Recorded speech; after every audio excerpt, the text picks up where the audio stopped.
A'udzubillahi minasyaitonirrajim. Bismillahirrahmanirrahim. Robbi a'udzubika min hamazati sayatin wa a'udzubika robbi ayahdurun. Robbi shrahli sadri wa yassirli amri wahlul 'uqdatam min lisani yafqahu qauli.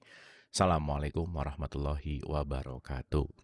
Alhamdulillahirabbil alamin, segala puja-puji milik Allah Subhanahu wa taala yang atas rahmat, karunia, kasih sayangnya.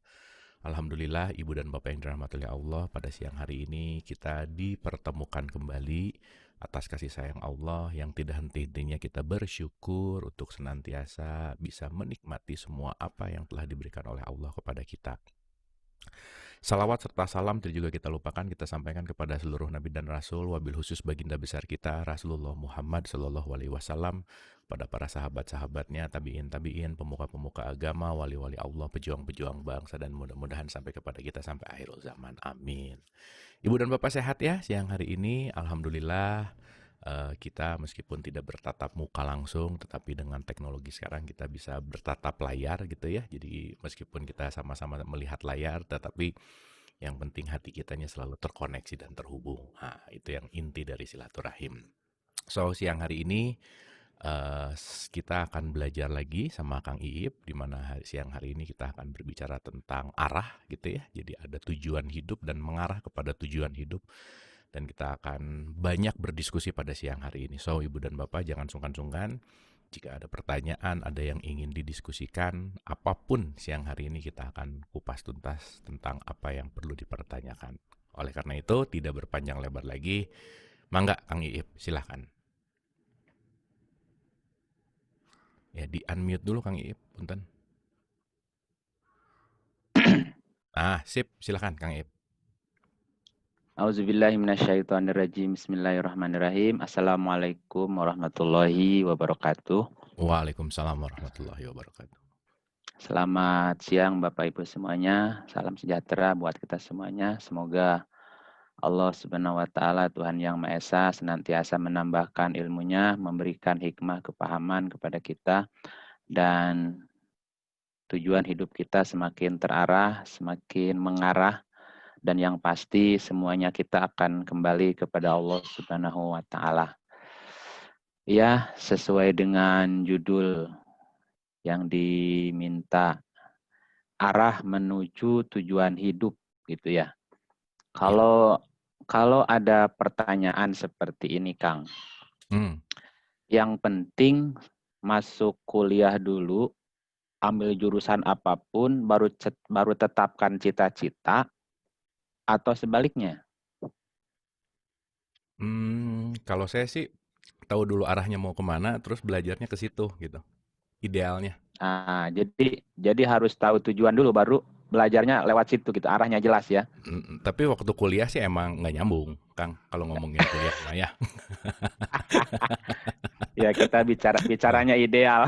Yang penting kuliah dulu. Yang penting kuliah dulu, cita-cita terserah nanti lah gimana aja, kumangke gitu. Bener. Karena kuliah juga lihat bangku-bangku yang susahnya masuknya nggak susah-susah amat gitu. Itu aja sih, Kang. Yang banyak kosongnya, yang penting bisa masuk kuliah dulu gitu ya. Nggak banyak saingan. Cita-cita.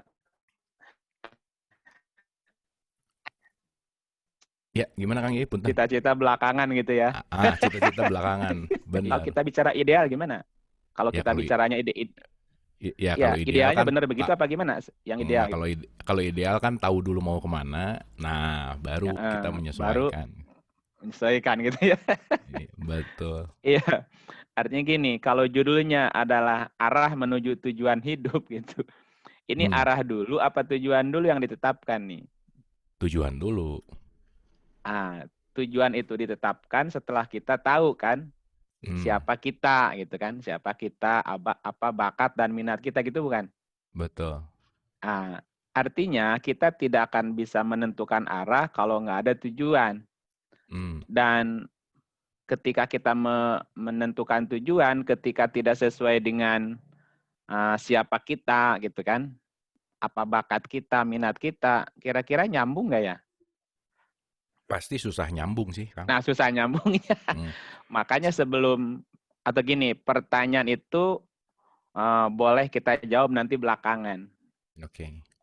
Ya, yang penting pertanyaannya yang mesti dijawab adalah siapa kita gitu. Kalau udah tahu siapa kita, tentukan tujuan hidup. Kalau udah tujuan hidupnya ditentukan, baru kita bisa membuat atau apa namanya itu membuat sebuah arah, tujuan arah kita kemana, arah tujuan kita kemana kan gitu ya.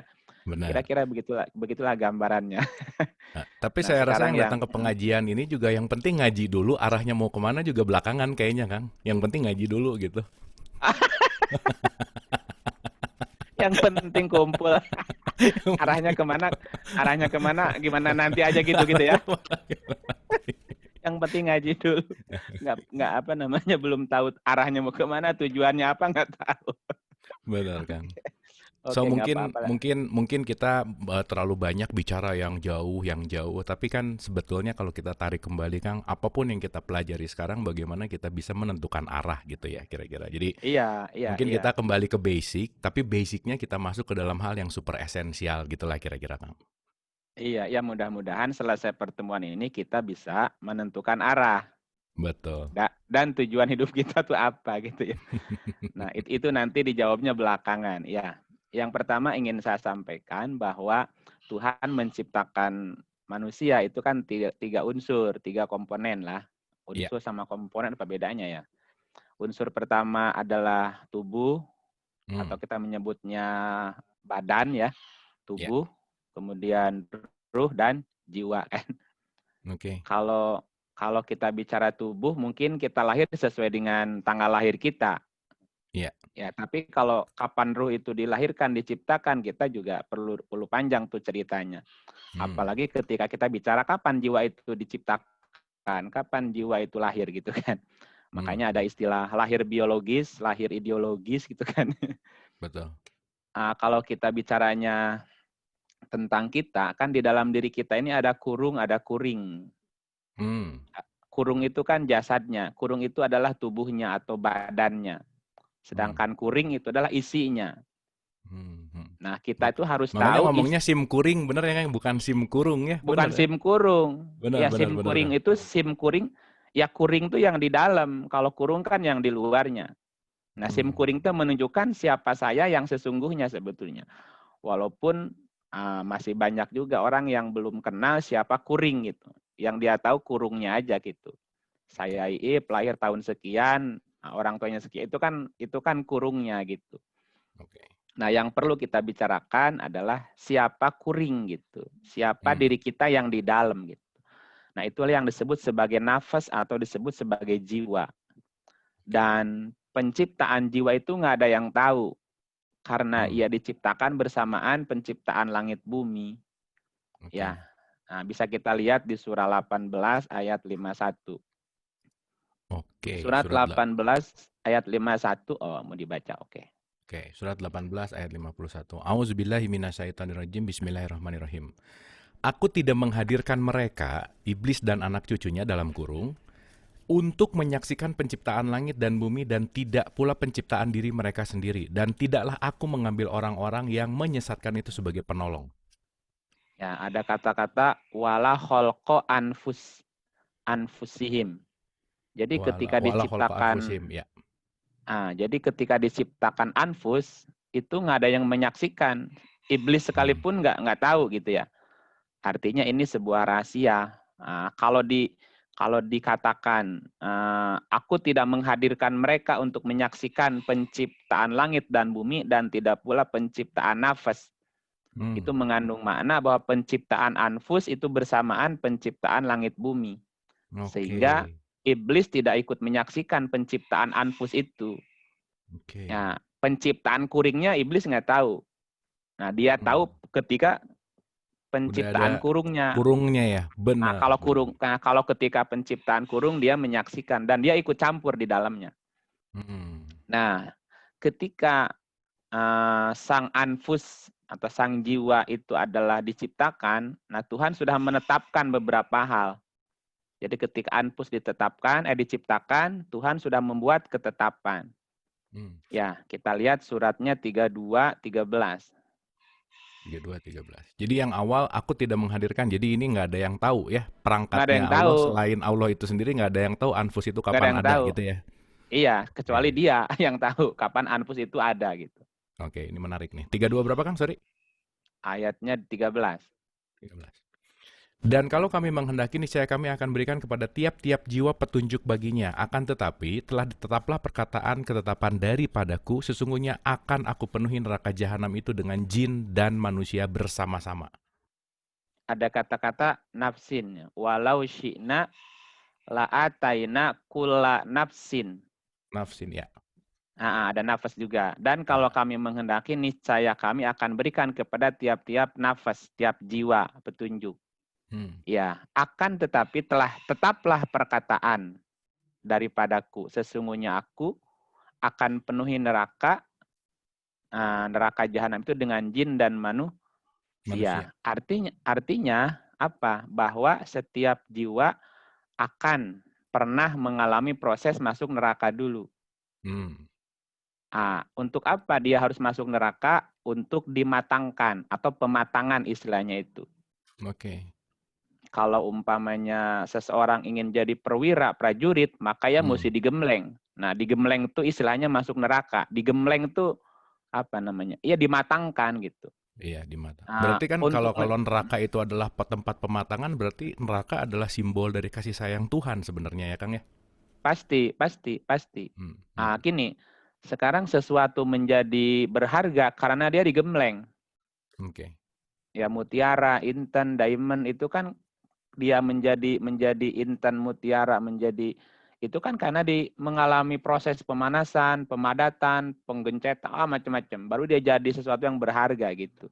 Hmm, hmm, Dan tidak seorang nabi pun, tidak seorang rasul pun, tidak ada orang suci kecuali dia pernah mengalami proses yang namanya pematangan gitu.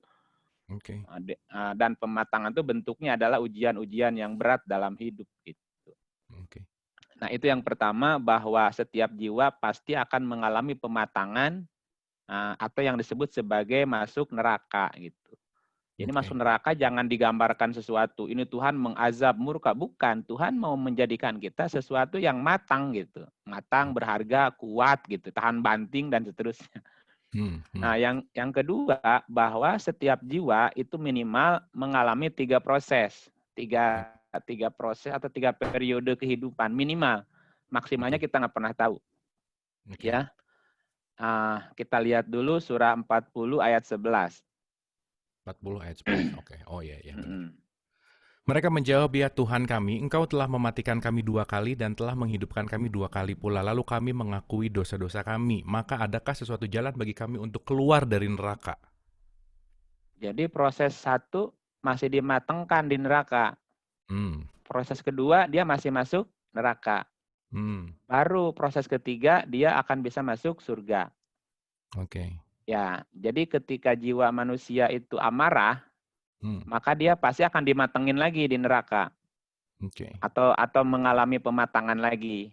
Nah, Hmm. ketika kehidupan kedua dia sudah tidak amarah tapi masih lawamah Hmm. nafsunya. Nah, Hmm. maka dia Rendah ya, pun masih akan rendah. kembali dia pun akan mengalami pematangan lagi di neraka. Oke.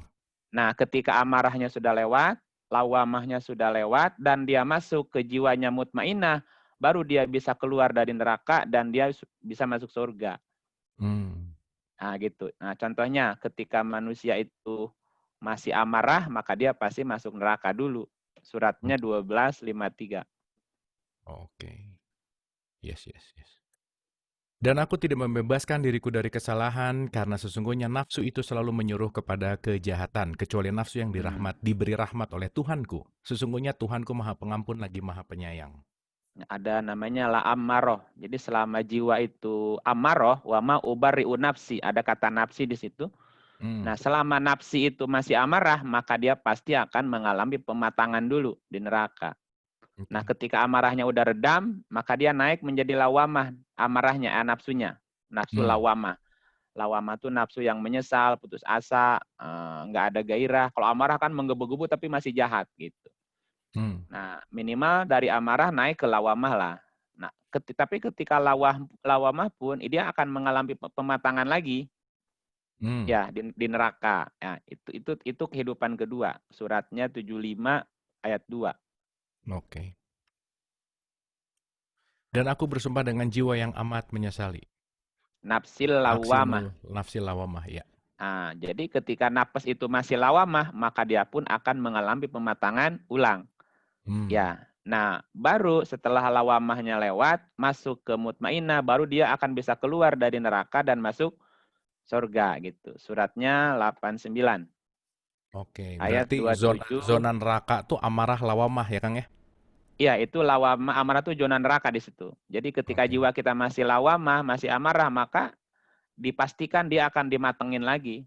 Sampai nggak amarah lagi, sampai naik ke lawamah, naik ke mutmainnah gitu. Kalau belum mutmainnah, dia akan mengulang-ulang terus, dimatengin lagi, terus sampai nggak lawamah lagi. Oke, oke. Ya ayuhan nafsul mutmainnah, wahai jiwa yang tenang. Kembalilah Nah, kepada Tuhanmu dengan hati yang puas lagi diridhoinya. Maka masuklah ke dalam jamaah hamba-hambaku, dan masuklah ke dalam surgaku. nah, jadi baru jiwa itu masuk surga ketika sudah mutmainnah. Dan jiwa mutmainnah itulah jiwa-jiwa hamba-hamba Tuhan. Siapa hamba-hamba Tuhan? Suratnya surah 469. Oke. Dan barang siapa yang mentaati Allah dan Rasul-Nya, mereka akan bersama-sama dengan orang-orang yang dianugerahi nikmat oleh Allah, yaitu nabi-nabi, para sidikin, orang-orang yang mati syahid, orang-orang yang soleh, dan orang-orang yang soleh. Dan mereka itulah teman yang sebaik-baiknya. Nah, itulah hamba-hamba Tuhan yang udah dapat jaminan masuk surga. Karena jiwanya sudah mutmainnah. Siapa nabiyin, siapa siddiqin, siapa syuhada, siapa solihin. Kalau saya gambarkan ini sebuah perusahaan, nabiyin itu ownernya. Owner yang punya ide, yang punya gagasan membuat sebuah perusahaan. Oke. Ya, nah siddiqin itu kan artinya dari kata sodako, benar, pemodal artinya. Orang yang punya modal. Jadi ada yang pemikirnya, ada yang punya modalnya. Suhada itu saksi. Saksi itu semacam penguatan seperti apa tuh yang biasanya tuh notarisnya gitu. Notarisnya sebagai landas apa payung hukum lah. Nah, solihin itu artinya pekerja. Nah, jadi posisi kita tinggal pilih mau jadi di pemikir, mau jadi pemodal, mau jadi di penguat secara payung hukum, atau mau jadi pekerjanya. Dan secara alamiah, solihin paling banyak daripada nabiyin. Nabiyin itu nggak banyak kan? Iya, iya. Nabiyin itu paling satu dalam satu generasi, satu dalam satu kelompok, satu dalam satu komunitas gitu. Nah, sidikin lebih banyak dari nabiyin. Lebih banyak. Suhada juga cukup hanya beberapa orang. Yang diperlukan kan solihin yang paling banyak itu. Nah, kira-kira karakter kita ada di mana lebihnya? Nah, kuatnya di pemikirnya, di pemodalnya, apa di saksinya, apa di pekerja gitu. Dan semuanya dapat jaminan dari Tuhan adalah sebaik-baik teman, dan itu hamba-hamba Tuhan yang pasti masuk surga ketika jiwanya sudah stabil, jiwanya sudah mutmainnah gitu.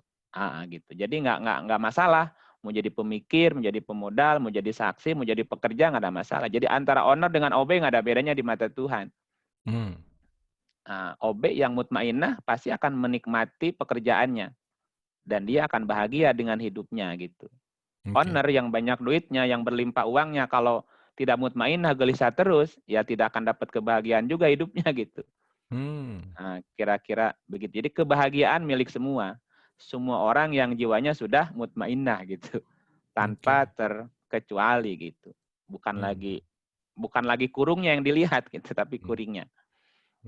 Nah, berikutnya adalah ada dua cara Allah menciptakan manusia. Ya, cara pertama itu dengan menciptakan tanpa contoh. Yang kedua, menciptakan tapi sudah ada contohnya. Misalnya begini, Kang Abu mau membuat sebuah usaha. Usaha apapun, dan usaha itu belum pernah ada sebelumnya. Belum pernah ada seorang pun di dunia yang membuat usaha semacam itu. Kemudian usaha itu sukses gitu. Nah, kemudian membuat cabang baru di negara lain. Nah, begitu juga manusia. Nah, jadi ada istilah jadi ada manusia diciptakan pertama kali dan sebelumnya belum ada manusia gitu. Jadi betul-betul manusia pertama diciptakan di alam semesta gitu. Nah, ketika sukses penciptaan manusia satu, maka Tuhan menciptakan komunitas manusia lain di planet lain gitu. Tapi udah ada sampel, udah ada contoh gitu. Modelnya seperti ini manusianya gitu. Nah, dalam bahasa Quran ada kalimat bada'a menggunakan ain ya, bada'a atau bid'ah. Bid'ah itu artinya inovasi atau penciptaan awal benar-benar tanpa contoh. Nah, ketika penciptaan satu sukses, maka ini diulang, diciptakan di katakanlah di bumi lain, tapi udah ada contoh seperti ini modelnya gitu. Udah ada model. Nah, itu menggunakan kata-kata bada'a, menggunakan bada'a pakai hamzah gitu. Jadi bid'ah itu pionir gitu mungkin ya, Kang? Ya, bid'ah yang pakai ain ya. Bid'ah itu pionir yang pertama-tama sebelumnya nggak pernah ada gitu. Jadi dan pelopor bid'ah itu Tuhan itu sendiri gitu. Karena Tuhan menciptakan makhluk, belum ada contoh sebelumnya. Siapa yang menciptakan pertama kali selain dia gitu. Nah, kita kan menciptakan sesuatu karena sudah ada contoh gitu. Meniru namanya. Meniru sesuatu udah ada gitu. Seperti membuat kapal selam. Karena dia melihat ada ikan. Nah, itu bukan bada'a, bukan bid'ah. Sudah ada contohnya. Membuat pesawat karena melihat burung. Itu kan menjiplak namanya. Mengadop. Nah, mengadop itu bukan bid'ah. Tapi by the way Kang, supaya kita kaitkan dengan kekinian. Baru. Cek Kang. Tar Kang Iip. Wah, ini Kang Iip mulai bid'ah nih kayaknya menghilang nih. Bentar ya Ibu dan Bapak ya. Halo. Udah. Oke, sip. Oke, Gimana? boleh. Oke, suaranya. sip. Oke, nah Kang, belum. Bentar Kang, ini videonya belum muncul. Sip, udah mantap. Oke, Kang Iip jelas dengar saya? Oke. Sekarang jelas, sekarang tadi kurang jelas. Ya, oke. Kang, tadi mumpung ngomongin bid'ah nih ya, Kangnya kita kaitkan sama kejadian sekarang ya, kita sedikit aja. Kenapa sekarang yang jadi ribut bid'ah itu sebenarnya apa sih, Kang? Ya, orang yang masih meributkan bid'ah berarti itu orang nggak paham. Karena orang yang udah paham tidak akan meributkan lagi. Oke. Jadi kalau ada orang masih meributkan masalah bid'ah, itu berarti dia belum mengerti, belum paham tentang bid'ah itu aja. Oke, jadi dia tidak mengerti tentang si pionir ini, tentang inovasi gitu ya kira-kira ya? Iya. Kan kita diciptakan dikasih akal supaya membuat inovasi. Gitu. Oke, sip. Lanjut. Nggak apa-apalah lagi lucu-lucunya. Ditanggap aja. Lagi lucu-lucunya. Iya, mau diapain? Nah, jadi penciptaan manusia juga dua model tadi. Ada model bada'a, bid'ah pakai ain, ada bada'a menggunakan hamzah, bid'ah ya. Kalau bada'a pakai ain berarti ini benar-benar manusia pertama-tama, sebelumnya belum ada manusia. Nah, manusia berikutnya adalah fotokopian aja. Modelnya udah ada nih gitu lah. Nih, saya kasih contoh. Misalnya di surah 2 117. Surat berapa? 2 117. Oke, surat 2 ayat 117. A'udzubillahi minasyaitonirrajim. Bismillahirrahmanirrahim. Surat Al-Baqarah ayat 117. Allah pencipta langit dan bumi, dan bila dia berkehendak untuk menciptakan sesuatu, maka cukuplah dia hanya mengatakan kepadanya, jadilah, lalu jadilah ia. Ini ada kata badi'u. Badi'u. Ya, pakai ain ya ujungnya. Ya. Nah, badi'u itu artinya pencipta. Ini ya, badi'u ya. Allah pencipta. Nah, pencipta tanpa ada contoh. Jadi Allah menciptakan sesuatu yang sebelumnya nggak ada contoh. Oke. Itu namanya badi'u atau bid'ah tanpa contoh.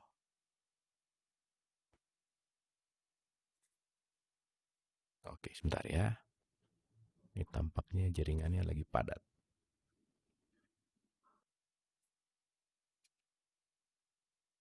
Oke, sebentar Ibu dan Bapak.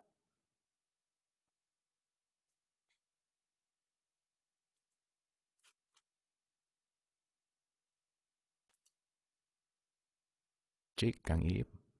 Kang, kita ulang ya di 217-nya. Ya.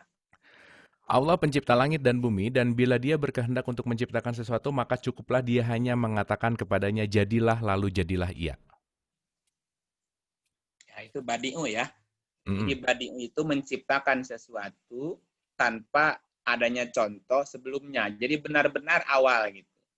Oke. Itu namanya badi'u atau bid'ah. Jadi bid'ah itu perbuatan, perilaku yang sebelumnya nggak ada yang nyontoin gitu. Nah, kita lihat lagi surah 6, 101. Surat 6, 101. Dia pencipta langit dan bumi, bagaimana dia mempunyai anak padahal dia tidak mempunyai istri. Dia menciptakan segala sesuatu dan dia mengetahui segala sesuatu. Nah, menggunakan kata badi'u juga. Badi'u pakai ain. Jadi badi'u itu menciptakan sesuatu, melakukan sesuatu yang tidak ada contoh sebelumnya. Nah, Bentar, Kang, ada ini noise. menciptakan, belum ada contoh sebelumnya, benar-benar manusia pertama gitu. Misal surah 36 ayat 36. Oke. Maha suci Tuhan yang telah menciptakan pasangan-pasangan semuanya, baik dari apa yang ditumbuhkan oleh bumi dan dari diri mereka maupun dari apa yang tidak mereka ketahui. Nah, Maha suci Tuhan yang telah menciptakan pasangan semuanya. Dan manusia diciptakan juga berpasangan. Baik dari apa yang ditumbuhkan. Lah, berarti ada manusia yang ditumbuhkan. Ini awal penciptaannya ditumbuhkan. Belum ada contoh manusia sebelumnya. Kemudian ada manusia yang diciptakan dari diri mereka sendiri. Nah, dari diri mereka sendiri itu artinya dilahirkan. Atau bisa juga cloning, bisa juga bayi tabung. Kalau pohon itu jatuh dari buahnya, gitu. Jadi ada biji jatuh, jadi lagi berikutnya. Nah, yang pohon yang pertama dari mana itu mulainya? Sebelum ada biji, gitu. Jadi biji dulu apa pohon dulu? Pohon dulu. Baru ada biji. Iya kan? Nah, pohon tumbuh. kan dari biji. Nah, berarti ada yang langsung jadi pohon secara pohon, ada yang datang dari biji gitu ya, kira-kira ya? Nah, gitu. Berarti diciptakan pertama kali tumbuhan adalah pohonnya. Nah, pohon itu nanti keluar biji. Nah, biji berikutlah yang menjadi pohon-pohon berikutnya gitu. Nah, manusia juga mirip seperti itu. Ada manusia ditumbuhkan. Sudah tumbuh baru melahirkan. Nah, berikutnya adalah dilahirkan gitu. Lahir ke lahir lah. Dan ada manusia yang diciptakan dari arah yang tidak diketahui gitu ya. Berarti kalau kita lihat surat 15 satu lagi, 15 ayatnya 19. Oke, 15, 19.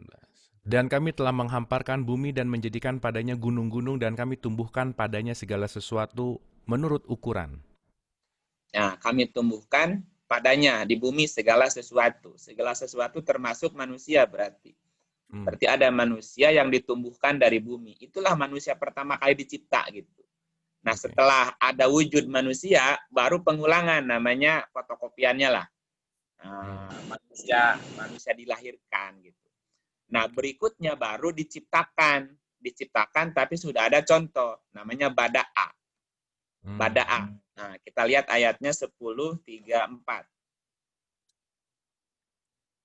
Katakanlah, apakah di antara sekutu-sekutumu ada yang dapat memulai penciptaan makhluk, kemudian mengulanginya, menghidupkannya kembali? Katakanlah, Allah lah yang memulai penciptaan makhluk, kemudian mengulanginya kembali.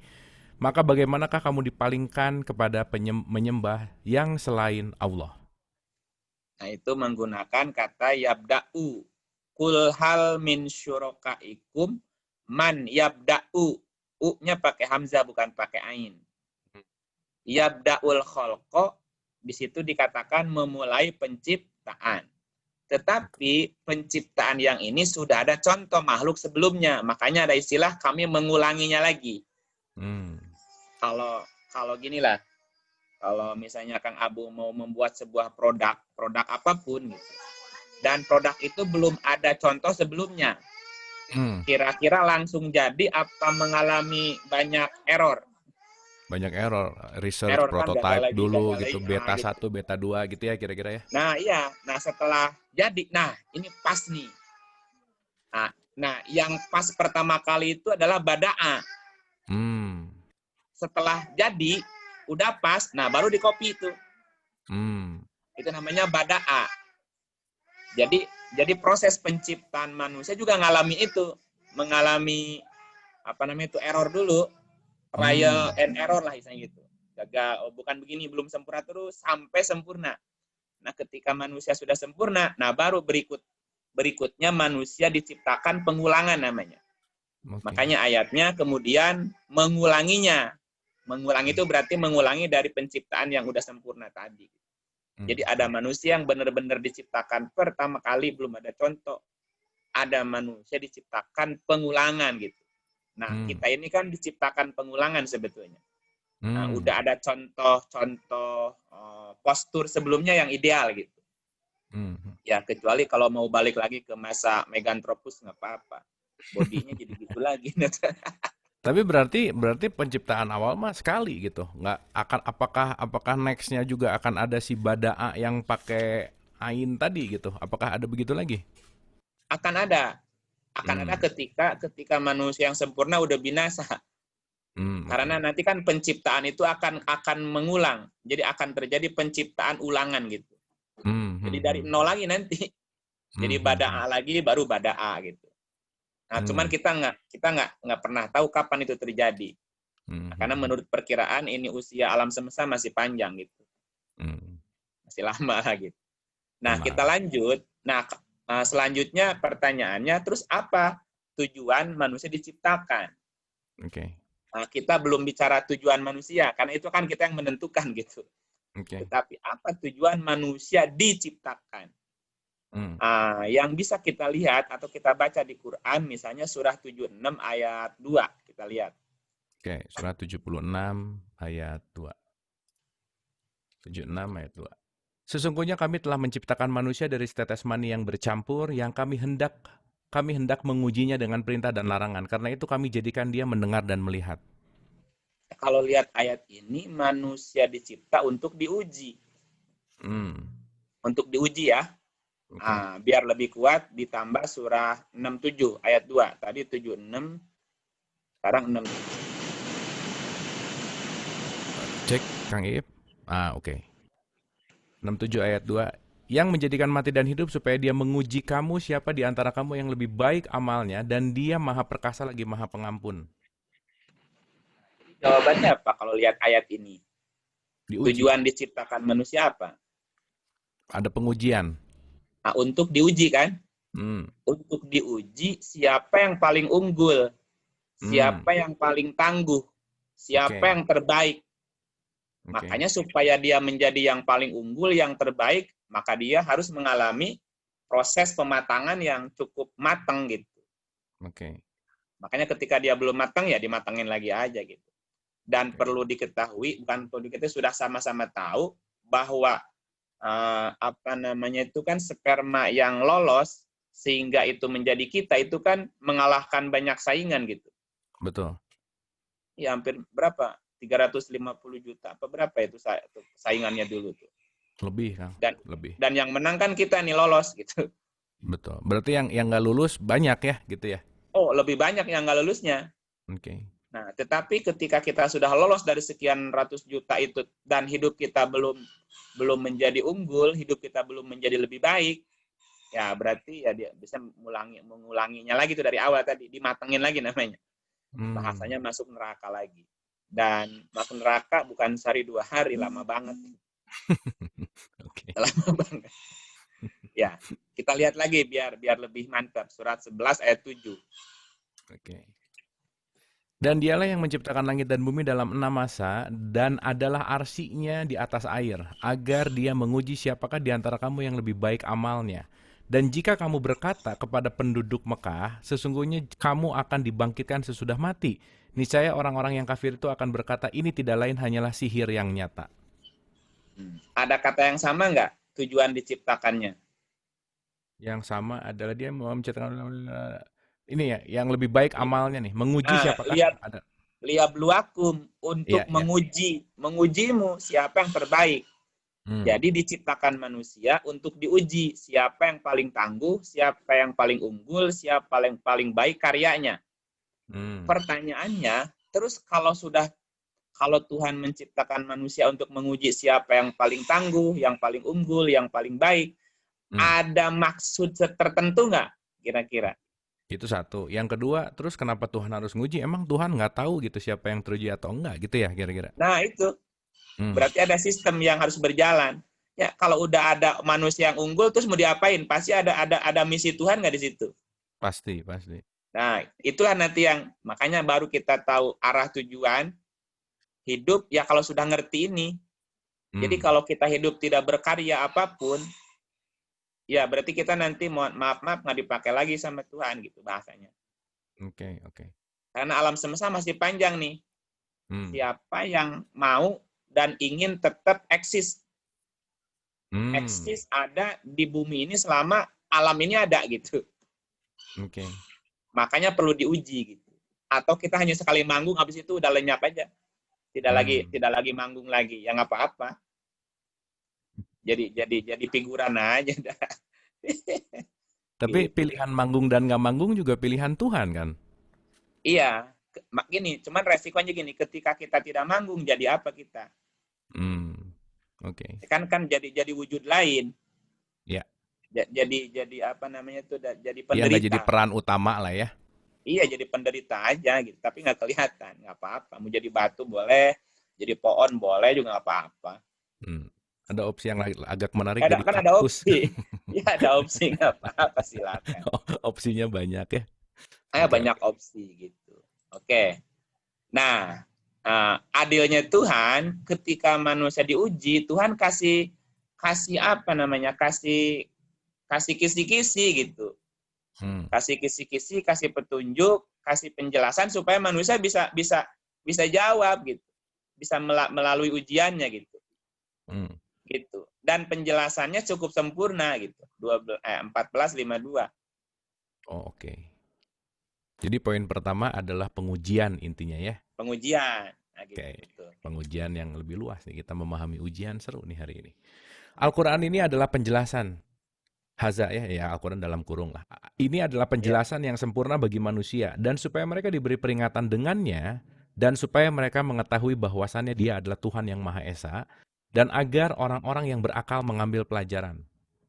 Ya, ini adalah penjelasan yang sempurna bagi manusia di dalam kurung Quran.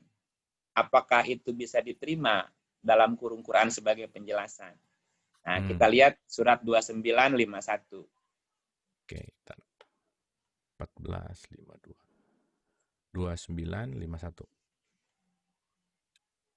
Dan apakah tidak cukup bagi mereka bahwasannya kami telah menurunkan kepadamu Alkitab, Al-Quran, sedang dia dibacakan kepada mereka. Sesungguhnya dalam Al-Quran itu terdapat rahmat yang besar dan pelajaran bagi orang-orang yang beriman. Nah, ada kata kitabnya. Ya. Oke, berarti kitab. Baca lagi surah 29:49. Sebenarnya Al-Quran itu adalah ayat-ayat yang nyata di dalam dada orang-orang yang diberi ilmu, dan tidak ada yang mengingkari ayat-ayat kami kecuali orang-orang yang zalim. Artinya apa? Bahwa ketika manusia diciptakan untuk diuji, dan ketika diuji Tuhan memberikan kepada manusia, itu buku petunjuk, manual book. Dan manual booknya sudah ada di dalam. Tetapi tadi hanya orang yang zolim, ya, yang mengingkari. Zolim itu artinya gelap. Ya, dan tidak ada yang mengingkari ayat-ayat kami kecuali orang yang zolim. Zolim artinya gelap. Karena dia gelap, dia tidak melihat buku itu, tidak melihat panduan itu gitu. Nah, makanya orang yang pasti, maaf saya mesti keluar handphone dulu ya. Bentar. Gimana, Kang? Saya mau pindah ke laptop. Oh, oke, mangga.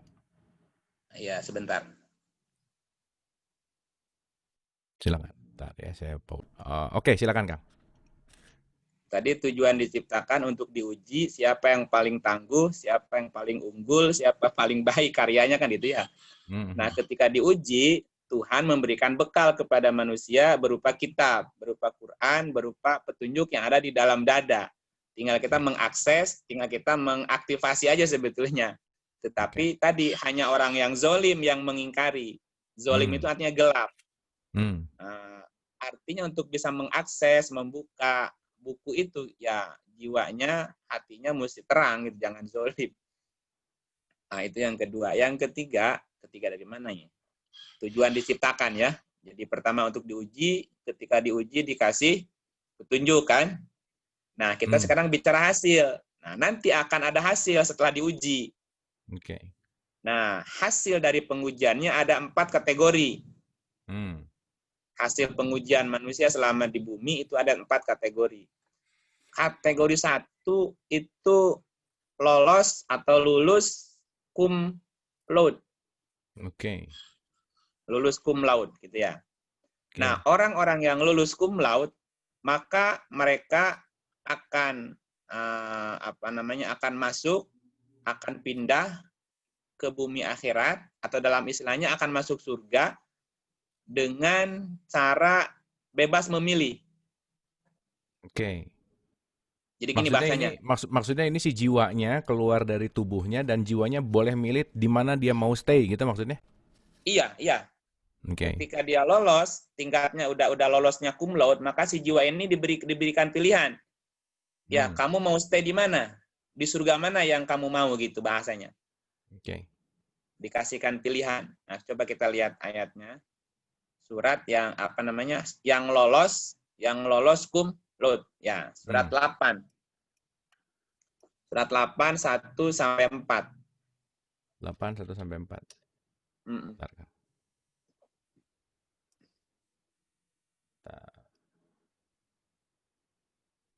Nah, sekarang Quran ya nggak bisa, Kang, bentar ya. Nah, loh. Aduh.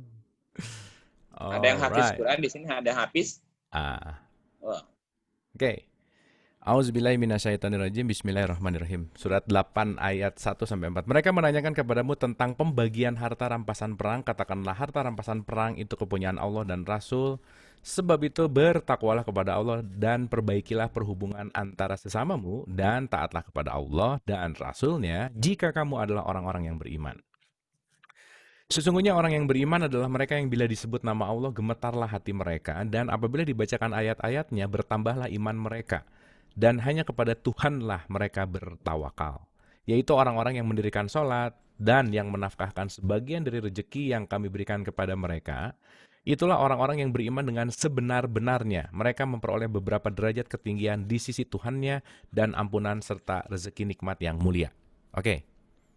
Nah, ini yang lulus cum laude adalah mukmin. Ulaika humul mu'minuna haqqan. Mu'minun haqqan. Jadi mukmin sebenarnya. Okay. Nah, itulah orang-orang yang mukmin dengan haqqan, dengan benar. Nah, orang yang dalam hidupnya sampai ke level mukminun haqqan, ini orang yang lulus peringkat 1 atau lulus cum laude. Maka orang ini nanti akan diberikan balasan bebas memilih di surga mana yang mau ditempati, mau stay di mana gitu. Oke. Nah, misalnya kita lihat cum laude langsung pulang enggak ya? Ya, tadi dikasih pilihan. Nah, gini, kalau semua orang yang lulus cum laude adalah langsung stay, tidak balik lagi ke bumi, kasihan orang yang masih di bumi, yang masih ngerayap jalannya. Atau gini, bahasanya gini, tidak semua orang suci, tidak semua orang yang sukses, yang lulus cum laude, stay gitu.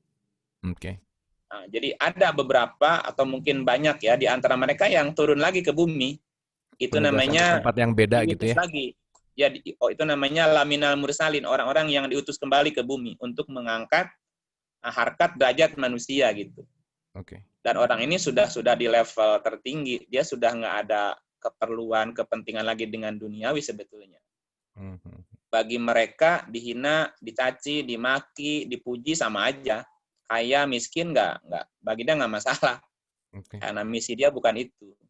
Itu orang-orang yang sudah Holy Spirit itu, di atas wisdom itu orang itu. Ya sekelas nabi rasul itu sudah di sana. Nah, udah mukminun haqqan gitu. Nah, kenapa dia mesti balik ke bumi, ke alam samsara? Ya dia karena melihat makhluk masih banyak yang perlu dibantu gitu. Oke. Ilustrasinya ginilah. Katakanlah kita sekarang hidup sukses, berhasil, diberikan fasilitas hidup di istana, di hotel bintang 5. Sementara orang tua kita, ibu kita sedang menggelepar-gelepar kelojotan di rumah sakit. Apa tega kita senang-senang di hotel bintang 5 di istana, sementara orang tua kita menderita gitu. Kan pasti dia akan turun dari hotelnya, turun atau keluar dari istananya untuk menemani ibunya supaya ibunya sembuh atau ibunya bahagia lagi. Kayak gitulah contohnya. Oke. Dan perlu diketahui semua makhluk adalah ibu kita. Ya. Atau minimal pernah menjadi ibu kita lah gitu. Ya, semua saling melahirkan kan? Iya, saling melahirkan. Nah, itu orang yang lolos peringkat 1 dengan peringkat cum laude. Ayatnya ada di surah 39, 73 sampai 74. 39, 73. Dan orang-orang yang bertakwa kepada Tuhan dibawa ke dalam surga berombong-rombongan pula. Sehingga apabila mereka sampai ke surga itu sedang pintu-pintunya telah terbuka dan berkatalah kepada mereka penjaga-penjaganya, kesejahteraan dilimpahkan atasmu, berbahagialah kamu. Maka masukilah surga ini sedang kamu kekal di dalamnya. 74-nya. Dan mereka mengucapkan segala puji bagi Allah yang telah memenuhi janjinya kepada kami dan telah memberi kepada kami tempat ini sedang kami diperkenankan menempati tempat dalam surga ini di mana saja yang kami kehendaki. Maka surga itu sebaik-baik balasan bagi orang-orang yang beramal. Nah, balasan bagi orang yang beramal. Itu peringkat 1, mukmin atau mutakin. Tambahin ya, mukmin, mutakin ya. Nah, ada orang yang lolos peringkat 2. Ya, Kang, orang yang lolos. Dikit Kang, sorry. Beramal itu artinya apa sih Kang? Amal itu karya. Oh, oke. Ya, jadi kan gini. Atau gini, dari ayat ini kita bisa memastikan bahwa orang yang pasti masuk surga adalah orang yang hidupnya berkarya atau meninggalkan karya atau punya karya, apalah istilahnya itu. Oke. Artinya kalau kita mati belum punya karya, ya jangan ngarep di peringkat 1. Gitu, karena orang yang mati di peringkat 1 atau lulus peringkat 1 itu orang yang dipastikan hidupnya punya karya atau meninggalkan karya. Dan orang yang udah pasti meninggalkan karya adalah penemu. Penemu apa saja, penemu listrik, penemu dinamo, apa-apanya penemu. Kalau penemu uang di jalan nggak termasuk ya. Kan diamalkan Kang. Saya juga penemu uang di jalan, bukan itu. Itu bukan penemu. Itu mangihan itu rezeki. Oke, 1 kopelor itu mukmin sama mutakin. Itu level 1 ya. Nah, ada yang lolos peringkat 2. Oke. Nah, itu derajatnya muhsin, mukhlis atau muhsin bahasanya. Oh, muhsin. Muhsin ya. Iya. Nah, coba kita lihat ayatnya surat 98 ayat 5. Oh, oke. Yes. Padahal mereka tidak disuruh kecuali supaya menyembah Allah dan memurnikan ketaatan kepadanya dalam menjalankan agama dengan lurus. Dan supaya mereka mendirikan sholat dan menunaikan zakat dan yang demikian itulah agama yang lurus. Nah, ini di posisi mukhlis atau muksin. Oke. Nah, itu masuk surga juga tapi dikatrol. Terserah pilih yang tadi apa yang ini. Oke. Bedanya apa, Kang? Ya? Katrol itu gimana maksudnya? Iya, dijatah. Oh, jatahnya tergantung, terserah, kitanya nggak milih gitu ya? Nggak bisa milih. Lo nggak bisa milih, terserah gua di mana kamu masuk, ya gitu. Iya, oke. Yang tadi kan milih mau kemana aja dia pergi. Nah, ini di katrol itu langsung dihansa. Dibatasin. Iya. Diatur gitu. Lihat di surah 56, 11, 12. Oh iya, oke. Mereka itulah orang yang didekatkan kepada Allah. Nah, ini muqarrabin ini ya. Berada dalam surga kenikmatan Lanjut. Iya, ya, surganya dijatahin. Kan Okay. surga banyak. Ada surga Naim, ada surga Firdaus, ada surga Huldi, ada surga Makom Amin, ada surga Aden, kan banyak ya. Ini kan ditentukan surganya. Ini surga ini ya, kamu surga ini ya gitu. Namanya dikatrol tuh istilahnya itu. Okay.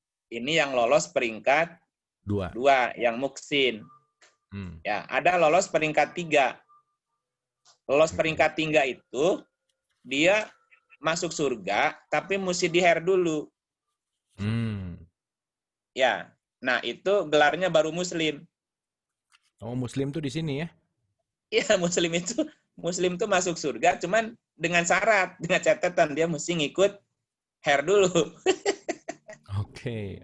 Kita lihat ayatnya. Perspektif muslimnya menarik sekali nih. Lanjut, Iya, berapa kan? 16:89. Ini peringkat 3 ya. Iya. Oh, peringkat 3. Dan ingatlah akan hari kami ketika kami bangkitkan pada tiap-tiap umat seorang saksi atas mereka dari mereka sendiri. Dan kami datangkan kamu Muhammad menjadi saksi atas seluruh umat manusia. Dan kami turunkan kepadamu Alkitab Al-Quran untuk menjelaskan segala sesuatu dan petunjuk serta rahmat dan kabar gembira bagi orang-orang yang berserah diri. Muslim itu artinya ya. Nah, jadi orang-orang yang baru muslim, ini mesti ngikutin hair dulu. Jadi sebelum dia masuk ke surga, dia transit. Dia transit di bumi, transit gitu. Untuk di karantina, digembleng lagi sampai dia memenuhi syarat gitu. Bahasanya gitu. Nah, makanya ada bumi transit atau bumi lain. Surah 14:48. Yaitu pada hari ketika bumi diganti dengan bumi yang lain dan demikian pula langit dan mereka. Langit juga ada berarti ya? Dan mereka semuanya padang mahsyar berkumpul menghadap kehadirat Allah yang Maha Esa lagi Maha Perkasa. Jadi ada bumi lain, bumi transit bagi orang-orang yang lolos bersyarat untuk melanjutkan atau menyempurnakan kekurangannya. Oke. Ini lolos peringkat 3, gelarnya masih muslim. Muslim masuk surga. Bumi yang lain itu bisa jasad yang baru gitu misalkan, itu juga memungkinkan. Bisa jasad baru, bisa tempat baru, bisa lokasi baru untuk dia menyempurnakan kekurangannya gitu. Kamu lolos tapi dengan syarat ini PR-nya kerjain dulu ya gitu. Di mana ngerjainnya di rumah aja, nggak di sekolah gitu, misalnya gitu. Oke. Hidup juga begitu. Jadi ada bumi transit, ada bumi lain di mana orang-orang yang yang udah muslim, udah beramal tapi belum sempurna amalannya. Sampai sempurna baru dia diloloskan ke berikutnya gitu. Oke. Gitu ya. Nah, yang keempat, kalau 1 lolos cum laude, 2 lolos tapi di katrol, lulus, cuma tidak cum laude. Yang ketiga lolos hair, lolos bersyarat. Yang keempat tidak lolos, maaf, Anda tidak lolos. Nomor 4 kurang beruntung ya. Anda belum beruntung, Anda belum lulus. Jadi kuliah lagi. Orang mah lulus, bersyarat nggak apa-apa lah gitu. Ini nggak lulus masalahnya. Nah, orang-orang yang tidak lolos inilah yang akan mengalami pematangan lagi gitu. Oke, yang nomor 3 juga ada pematangan kan kalau dia transit di tempat lain. Cuman tidak seberat yang keempat. Oh, oke. Hanya menambah kekurangan saja. Nah, yang 4 inilah yang dimatengin lagi, yang tadi yang masuk ke neraka lagi gitu. 7431. Oke, 7431 ya. Itu maksudnya. Oke. Dan tiada kami jadikan penjaga neraka itu melainkan dari malaikat. Dan tidaklah kami menjadikan bilangan mereka itu melainkan untuk jadi cobaan bagi orang-orang kafir. Supaya orang-orang yang diberi Alkitab menjadi yakin, dan supaya orang-orang yang beriman bertambah imannya, dan supaya orang-orang yang diberi Alkitab dan orang-orang mukmin itu tidak ragu-ragu, dan supaya orang-orang yang di dalam hatinya ada penyakit dan orang-orang kafir mengatakan apakah yang dikehendaki Allah dengan bilangan ini sebagai suatu perumpamaan. Demikianlah Allah menggambarkan saat orang-orang yang dikehendakinya dan memberi petunjuk kepada siapa yang dikehendakinya. Dan tidak ada yang mengetahui tentara Tuhanmu melainkan Dia sendiri. Dan sakor itu tiada lain hanyalah peringatan bagi manusia. Ada yang janggal nggak terjemahannya? Banyak sih kayaknya, Kang. Ya. Wa ma ja'alna ashaban nari ila malaikatan. Ashaba itu artinya apa ya? Ashaba ini? Mm-mm. Apa ya? Ashaba apa, Kang? Nah, coba kita lihat di ayat lain ashaba artinya apa ya? Coba lihat 7 apa namanya 39 7 yang tadi yang sebelumnya apa? 39 aja 59 222. 5922. Mm-mm. Dialah Allah yang tiada Tuhan berhak disembah selain Dia, yang mengetahui yang gaib dan yang nyata. Dialah yang Maha Pemurah lagi Maha Penyayang. 5922. Sebelumnya 21. Oke. Ada ashabnya di situ, ada ashab. Kalau sekiranya kami menurunkan Al-Quran ini sebelum satu lagi mundur. Oke. Ini. Ashab nih ada, Kang. Ini nih. Apa artinya ashab di situ? Coba lihat. Tiada sama penghuni-penghuni neraka dengan penghuni-penghuni surga. Layas tawil. Ashabu. Jadi penghuni itu apa di situ? Penghuni. Oke, coba yang tadi 7431. Oke, sebentar. Jadi ini di 5920 ya. 5920. Iya. Nah, itu kamus ashabu ya. Arti ashabu itu ini yang benar, penghuni. Okay. Dan tidak kami menjadikan penjaga. Oh, harusnya penghuni di sini. Gimana penjaga? Ini tadi ashabu, penghuni. Salah ngetik. Ya, tidaklah kami jadikan penghuni neraka itu melainkan dari malaikat. Jadi malaikat itu penghuni apa? Penghuni neraka. Nah, gitu. Oke. Apa maksudnya? Jadi orang-orang yang tidak lolos, yang tidak lolos hidupnya, arti tidak lolos itu berarti selama hidupnya dia tidak punya karya, tidak meninggalkan karya, tidak melakukan amal positif sekecil apapun gitu. Gagal nih orang hidup maksudnya. Okay. Maka orang itu akan dimatangkan lagi di neraka menjadi molekuler. Okay. Jadi molekul yang dimatangkan di neraka gitu. Supaya molekulnya matang nih nanti pas lahir jadi manusia nggak kayak dulu lagi gitu. Okay. Makanya ayatnya kami tidak menjadikan malaikat molekul itu melainkan kami tidak menjadikan isi neraka kecuali malaikat. Maksudnya apa? Kok malaikat jadi penghuni neraka? Ya malaikat dalam bahasa kimianya molekuler dan manusia itu kan diciptakan juga dari molekuler gitu. Okay. Makanya orang-orang yang tidak lolos dalam hidupnya, dia akan menjadi molekuler yang dimatangkan di neraka atau menjadi penghuni neraka gitu. Okay. Sampai sini ngebul belum ya? Belum. Pematangan si molekuler ini maksudnya poinnya dia apa? Balik ke jiwa yang nggak pakai casing lagi kah? Atau ke next casing yang mungkin molekulernya nggak terlalu bagus kah? Atau gimana, Kang? Kalau gini, kalau katakanlah kita nih penumpang ya, ada 2 kendaraan di depan kita. Yang satu kendaraannya mobil canggih Lamborghini. Oke. Aduh, sebentar. Cek one. Kita punya tujuan Jakarta-Bandung. Ada 2 taksi di depan nih, 2 taksi. Sebagai kendaraan kita ke Bandung. Taksi 1 Lamborghini. Supirnya baru belajar. Okay. Supirnya baru belajar nih anak-anak. Sementara taksi kedua odong-odong. Mobil lama. Tapi supirnya udah pengalaman. Kita lebih cenderung naik taksi yang mana itu? Yang kedua lah, nggak apa-apa. Aman ya? Aman. Yang pertama Lamborghini tapi dibawa sama orang masih belajar, nabrak di jalan lah. Okay. Nah, jiwa itu penghuni mobilnya. Jadi secanggih apapun mobilnya, kalau dalamnya itu nggak ngerti, ya dia cepat sampai ke rumah sakitnya gitu, cepat matinya tabrakannya. Okay. Nah, jiwa itu akan optimal, akan aktif, akan maksimal lah dia berkarya di dalam jasad tubuh yang juga maksimal gitu. Maka tubuh menjadi penting bagi kendaraannya sang jiwa gitu. Iya, pasti. Maka orang-orang yang hidupnya gagal, ini masalahnya di mana?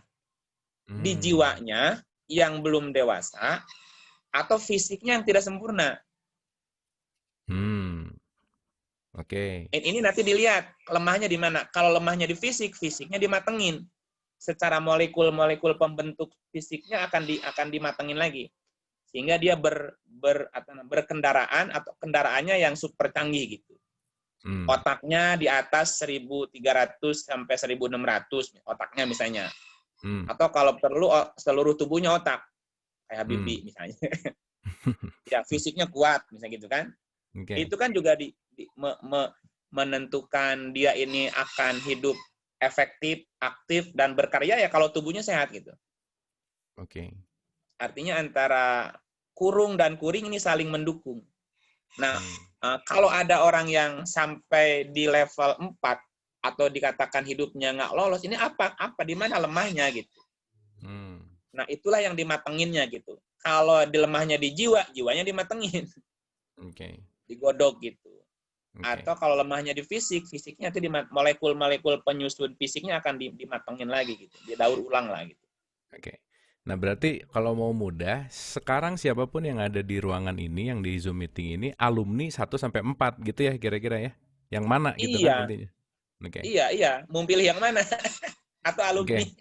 Iya kan? Maksudnya kita sekarang kan masih eksis nih ceritanya kan? Iya. Bisa keluaran yang 4, bisa keluaran yang 3, bisa keluaran yang 2, bisa keluaran yang 1 kan gitu kan? Bisa outputnya dari... Oke. Iya. Oke. Sip. Itu dulu Kang. Sok dilanjut dulu mangga. Oke gitu. Nah, tetapi tadi secara alamiah itu minimal setiap jiwa, setiap manusia mengalami 2 kali pematangan. Yaitu ketika jiwanya amarah. Oke. Jadi gini, itu sebagai ketetapan Tuhan bahwa jiwa pertama kali diciptakannya itu pasti amarah dulu. Pastilah. Beta setelah banyak dia lolos dari amarah, pasti kan? Pasti dia ngalamin jiwa yang amarah dulu, dimatengin. Ketika amarahnya udah reda, dia masuk lolos di lawama. Tapi tidak separah amarah, itunya pematangannya. Nah, baru setelah lewat lawama dia masuk ke mutmainah. Di situ dia baru lolos bisa masuk surga gitu. Nah, cuman tadi lolosnya ada yang lolos 1, lolos 2 atau lolos 3 gitu. Nah, yang lolos 3 kan masing-masing ngulang-ngulang juga. Nanti mungkin bisa dijelaskan di materi apa ini ya. Di karma kayaknya. Jadi ada karma sempurna, ada yang karma tidak sempurna. Nanti kalau bicaranya pakai bahasa karma ya. Jadi ada wafat, ada maut gitu ya. Nanti dibedakan, wafat itu udah sempurna. Kalau maut belum sempurna, dia akan ngulang lagi gitu. Expired nih. Iya gitu. Nah, berikutnya kita cerita bahwa ternyata ada beberapa sebutan manusia dalam mengalami proses kehidupan gitu. Jadi manusia itu tidak langsung jadi wujud seperti ini enggak gitu. Nah, kita yang hadir sekarang ini tidak langsung jelek seperti ini enggak. Kita ini ngalamin beberapa fase tahapan dalam kehidupan yang bertingkat-tingkat gitu. Jadi kita yang sekarang ini adalah perjalanan kita sebelumnya yang tidak seperti ini. Nah, pertama, manusia itu adalah sesuatu yang enggak ada sebutannya. Belum ada kurungnya namanya. Surat 76 ayat 1. Auzubillahiminasyaitonirrajim. Bismillahirrahmanirrahim. Bukankah telah datang atas manusia satu waktu dari masa sedang dia ketika itu belum merupakan sesuatu yang dapat disebut. Nah, itu kuring yang belum ada kurungnya. Nah, kuring yang belum ada kurung. Nah, isi yang belum ada kemasannya gitu ya. Nah, isi yang belum punya kemasan. Nah, si isi itu kemudian dikemas. Dan kemasan yang pertama dia pakai adalah kemasan binatang namanya. Jadi kita pernah hinggap, pernah tinggal di kurung yang namanya an'am atau binatang gitu. Si kuring ini bicara jiwa berarti kan? Jiwa. Jadi jiwa, kuring ya? yang jiwa, bukan kuring yang fisik, bukan. Berarti si jiwa yang ini ada satu masa di mana jiwa belum bisa disebut apa-apa gitu ya kira-kira ya? Ya. Artinya dia belum punya kurung. belum ada kemasannya. Oke. Nah, sebelum si jiwa ini dikemas tubuh manusia sekarang sempurna, dia pernah dikemas dalam kurung-kurung kemasan-kemasan yang binatang Sebelumnya. gitu. Oh Iya. oke. Nah. Makanya dikatakan semua makhluk adalah ibu kita atau pernah jadi ibu kita. Oke Kang. Iya, jelas banget nama suratnya aja Al-Insan lagi mau ngejelasin tentang proses insan berarti kan? Iya gitu. Kalau dibaca semua pasti ngejelasin manusia tuh. Oke. Ya, judulnya insan. Nah, kemudian manusia juga tadi saya bilang pernah mengalami pernah tinggal di kurung yang namanya binatang. Nah, kapan? Surat 39 ayat 6. Oke. Dia menciptakan kamu dari seorang diri, kemudian dia jadikan daripadanya istrinya, dan dia menurunkan untuk kamu 8 ekor yang berpasangan dari binatang ternak. Dia menjadikan kamu dalam perut ibumu, kejadian demi kejadian, dalam 3 kegelapan. Yang berbuat demikian itu adalah Allah, Tuhan kamu, Tuhan yang mempunyai kerajaan. Tidak ada Tuhan yang berhak disembah selain Dia, maka bagaimana kamu dapat dipalingkan? Nah, kan ini lagi cerita penciptaan kamu. Dia menciptakan kamu, tetapi kita pernah mengalami kelahiran di dalam perut atau dari perut binatang. Iya kan gitu. Dan dia menundukkan untukmu 8 ekor berpasangan dari binatang ternak. Jadi kita pernah ngalamin di situ. Pernah dilahirkan di situ. Nah, kemudian, gini. Nah, posisi manusia ketika ada di posisi binatang ternak belum dikasih potensi PPH. Makanya ada kata-kata 3 kegelapan. Iya. Nah, 3 kegelapan berarti manusia gelap karena tidak punya 3 potensi. Nah, 3 potensi yang membuat manusia gelap itu adalah pendengaran, penglihatan, dan pemahaman hati. 16, 7, 8. Nah, ini baru keluar dari perut ibu baru ya di sini ya? Iya, baru ada potensi lahir gitu. Iya. Oke. 16, 7, 8. Dan Allah mengeluarkan kamu dari perut ibumu dalam keadaan tidak mengetahui sesuatu pun, dan Dia memberi kamu pendengaran, penglihatan, dan hati agar kamu bersyukur. Agar kamu bersyukur, jelas ya kalimatnya. Ya? Nah gitu, disyukurin tuh. Alright. Nah, kan pertanyaannya gini, makhluk yang lahir dari perut binatang ternak dikasih PPH nggak? Binatang enggak, kan tadi enggak ada. Nah, berarti ketika Tuhan bilang, dan aku menjadikan untukmu pendengaran, penglihatan hati, dia jadi apa sekarang? Sudah jadi manusia. Ya. Nah, akan tetapi, ini ada tapinya. Walaupun dia lahir sudah jadi bentuk manusia, sudah diberikan potensi pendengaran, penglihatan hatinya, tapi dia tidak bersyukur, tidak mensyukuri berarti tidak menggunakan 3 fungsi itu, maka tetap derajatnya masih binatang. Oke. Gitu.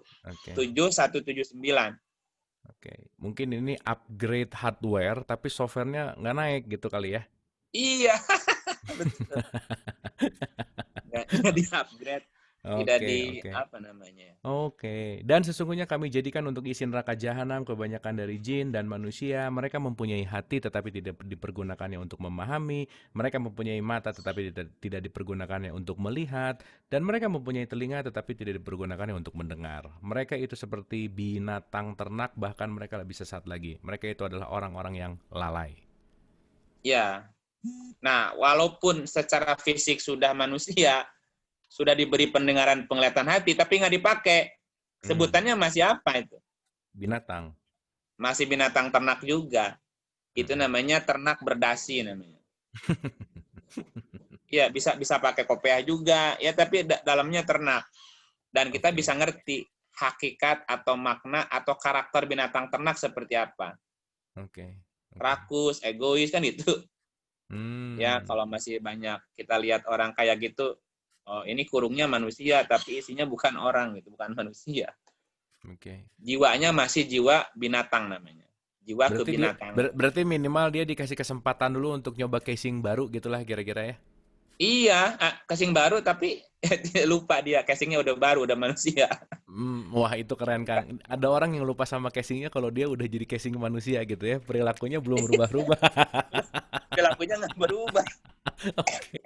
Casing kamu udah manusia, kenapa kelakuanmu monyet? Ini gimana nih?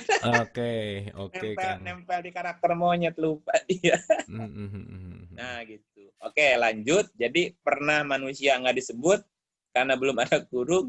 Pernah disebut tapi masih binatang ketika PPH-nya belum ada. Dikasih tapi nggak dipakai, masih anam juga. Nah, kemudian manusia dipanggil sebagai nas. Nas itu manusia terjemahannya. Nas, nanti ada insan, ya. Nah, nas itu di atas binatang. Nas itu manusia tapi masih lupa. Nah, kita lihat ayatnya 40:57.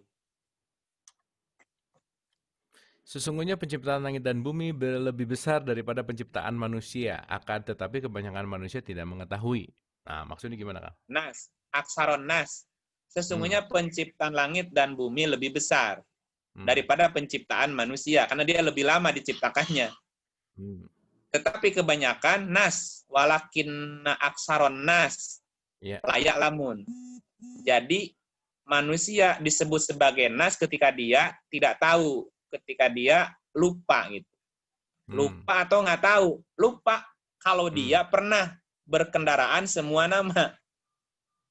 Lupa kalau dia diciptakan Tuhan dengan tujuan gitu.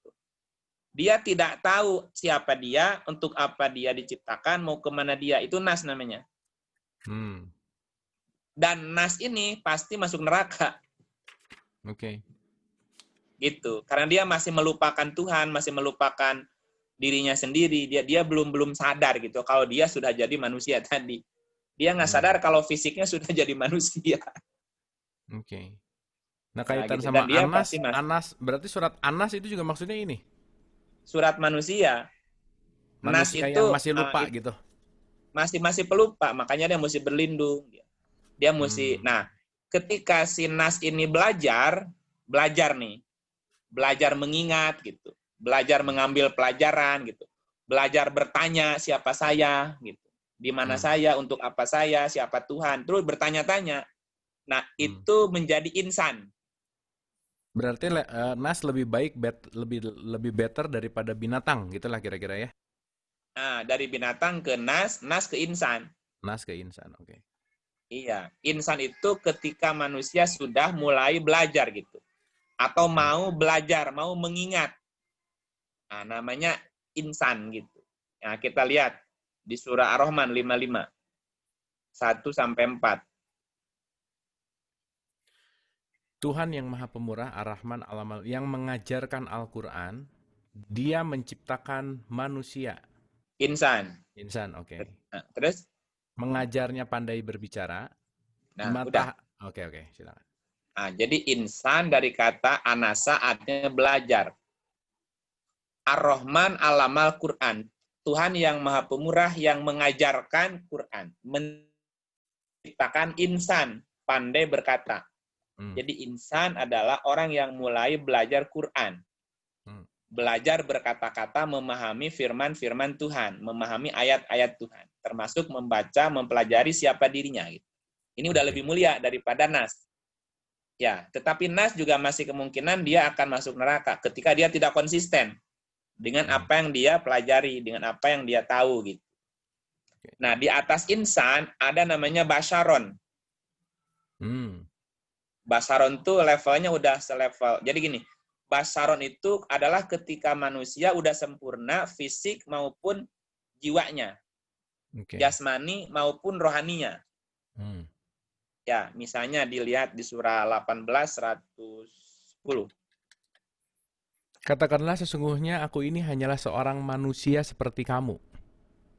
Yang diwahyukan kepadaku bahwa sesungguhnya Tuhan kamu itu adalah Tuhan yang esa. Barang siapa mengharap perjumpaan dengan Tuhannya, maka hendaklah ia mengerjakan amal yang saleh, dan janganlah ia mempersekutukan seorang pun dalam beribadat kepada Tuhannya. Nah, ini disebutnya basyarun. Kul innama ana basyarun. Aku ini adalah basyarun. Basyarun itu fisiknya manusia, dalamnya wahyu. Yuha ilayya. Yang diwahyukan kepadaku. Kurungnya sama, isinya beda. Botolnya sama, yang satu isinya comberan, yang satu isinya air minum mineral, yang satu isinya bensin, yang satu isinya minyak wangi. Yang mana yang paling berharga? Oke. Paling mahal harganya. Tadi satu bensin ya yang paling mahal. Botolnya sama. Ini 5 botol yang sama nih. 5 botolnya sama. Oke, kemasannya sama aja ya. Kemasan sama. Botol satu dalamnya comberan. Oke. Oke. Botol kedua isinya air mineral. Oke. Botol ketiga isinya bensin. Botol keempat isinya apa tadi? Minyak wangi. Nah, botol kelima apa ya? Kosong. Oke. Yang mana yang paling mahal harganya? Yang paling mahal antara bensin sama parfum. Parfum kan di gram harganya. Yang comberan laku nggak dijual? Nggak kayaknya. Nah, jadi yang menentukan harganya itu kurungnya apa kuringnya sebetulnya? Kuring. Nah, basarun itu adalah kurung yang kuringnya itu berisi wahyu. Gitu. Oke. Innama ana basarun. Aku adalah basarun, sepertimu. Jadi fisiknya sama. Cuman aku dalamnya wahyu nih. Jadi basarun itu orang yang dalamnya udah Tuhan tuh, wahyu Tuhan tuh. Inspirasinya inspirasi Tuhan, kemauannya kemauan Tuhan gitu. Oke, Kang, lanjut dulu ya, Kang. Saya izin ke break dulu sebentar. Lanjut dulu. Halo? Atau ditinggalkan kumaha? Sebentar, 2 menit, Kang. Oke, siap. Ini force saya major, akan lanjut force major. Ya, oke, silakan. Saya lanjutin ya. Oke. Nah, Bapak Ibu, kita lanjut ya. Apa bekal yang lain buat manusia dalam menghadapi ujian? Agar manusia mampu untuk diuji, ya. Jadi agar manusia itu lolos dalam ujiannya, maka Allah memberikan kepada manusia bekal yang lain selain tadi manual book. Bekal yang pertama yang paling utama berupa pendengaran, penglihatan, dan pemahaman hati. Itu bisa dilihat di surah 16:78, 23:78. Kemudian, manusia juga dikasih kemampuan kecerdasan otak supaya berpikir logik dan berpikir cerdas. Saya ulang ya. Oke. Jadi selain bekal berupa manual book, kitab, Quran yang ada di dalam, bekal yang lain yang Tuhan kasih adalah kemampuan tadi PPH, pendengaran, penglihatan, dan pemahaman hati. Dan berikutnya Tuhan berikan kepada manusia berupa kecerdasan otak. Otak kiri dan otak kanan. Otak-otak nggak jaminan ya. Otak kiri itu artinya kemampuan berpikir logis. Otak sebelah kanan kemampuan berpikir cerdas, open mind gitu ya. Nah, itu dalam bahasa Quran namanya suhufi Ibrahim wa Musa. Suhufnya Ibrahim dan suhufnya Musa. Ibrahim mewakili otak kiri, Musa mewakili otak kanan. Dan manusia bisa banyak memecahkan masalah dengan kecerdasannya itu. Surat 87, 18, 19. 87, 18. Alright. Sorry. Sesungguhnya ini benar-benar terdapat dalam kitab-kitab yang dahulu, yaitu kitab-kitab Ibrahim dan Musa. Nah, suhufi Ibrahim dan suhufi Musa. Ya, suhufi Ibrahim itu mewakili kecerdasan otak kiri untuk berpikir logis. Dan suhufnya Musa itu mewakili kecerdasan otak sebelah kanan atau berpikir bebas gitu ya, berpikir bebas. Kemudian yang berikutnya jika ada ini jika ya. Gini, selain bekal yang tadi, bekal berupa manual book ya, kitab, bekal berupa kemampuan PPH plus kecerdasan otak, juga manusia diberi bekal wahyu. Wahyu ya. Suratnya coba lihat 2:38. Si wahyu sama manual book beda maksudnya? Lain. Ini manual book tuh udah jadi buku maksudnya? Atau di dalam? Nah, nanti dalam Quran itu ada yang disebut Quran Majid, ada yang disebut dengan Quran Karim, ada yang disebut dengan Quran Hakim, ada yang disebut dengan Quran Mubin, ada yang disebut dengan Quran Azim, dan ada yang disebut sebagai wahyu. Wahyu itu maknanya kurang lebih ada 13-an. Okay. Nah, di antara kemarin Kang Abu ikut ya di grupnya itu ya, grupnya ikut. Yang jelasin wahyu di mana ya kemarin, saya lupa. Oh enggak, yang kemarin ngejelasin Quran Mubin Hakim itu. Itu kan ada wahyu mana insting, Quran wahyu maknanya naluri berbuat baik, wahyu maknanya ide, itu banyak tuh wahyu itu. Nah, kalau manual bukan Quran yang tadi namanya apa? Kitab itu gitu. Dan untuk bisa memahami kitab itu ya harus pakai wahyu gitu bahasanya. Oke. 238 ya. Coba. Kami berfirman, turunlah kamu semuanya dari surga itu, kemudian jika datang petunjukku kepadamu, maka barang siapa yang mengikuti petunjukku niscaya tidak ada kekhawatiran atas mereka, dan tidak pula mereka bersedih hati.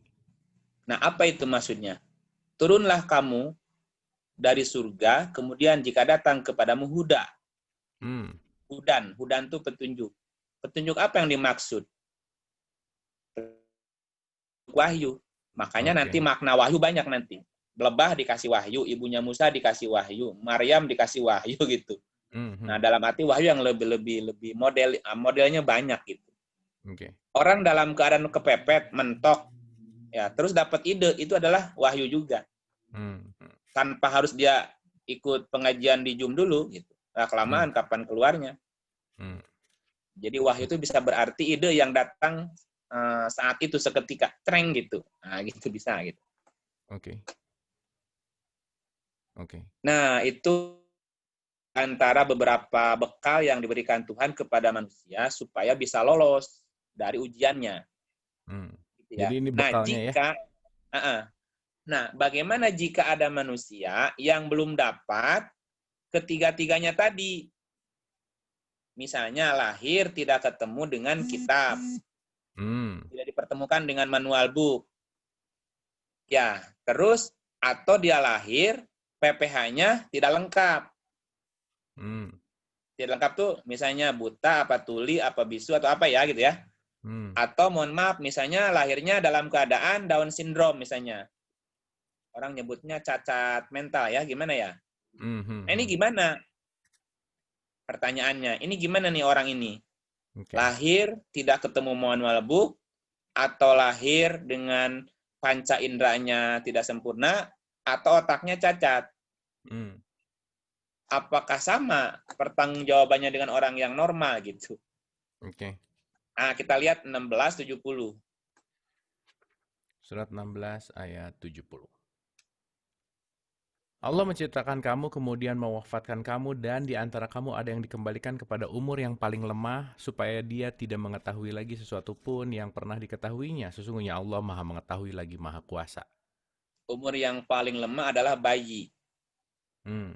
Artinya orang yang dilahirkan dalam posisi tadi, belum diberi kesempatan diberi yang tadi, maka dia akan diberi kesempatan berikutnya atau dikembalikan pada umur yang paling lemah, yaitu kembali bayi lagi.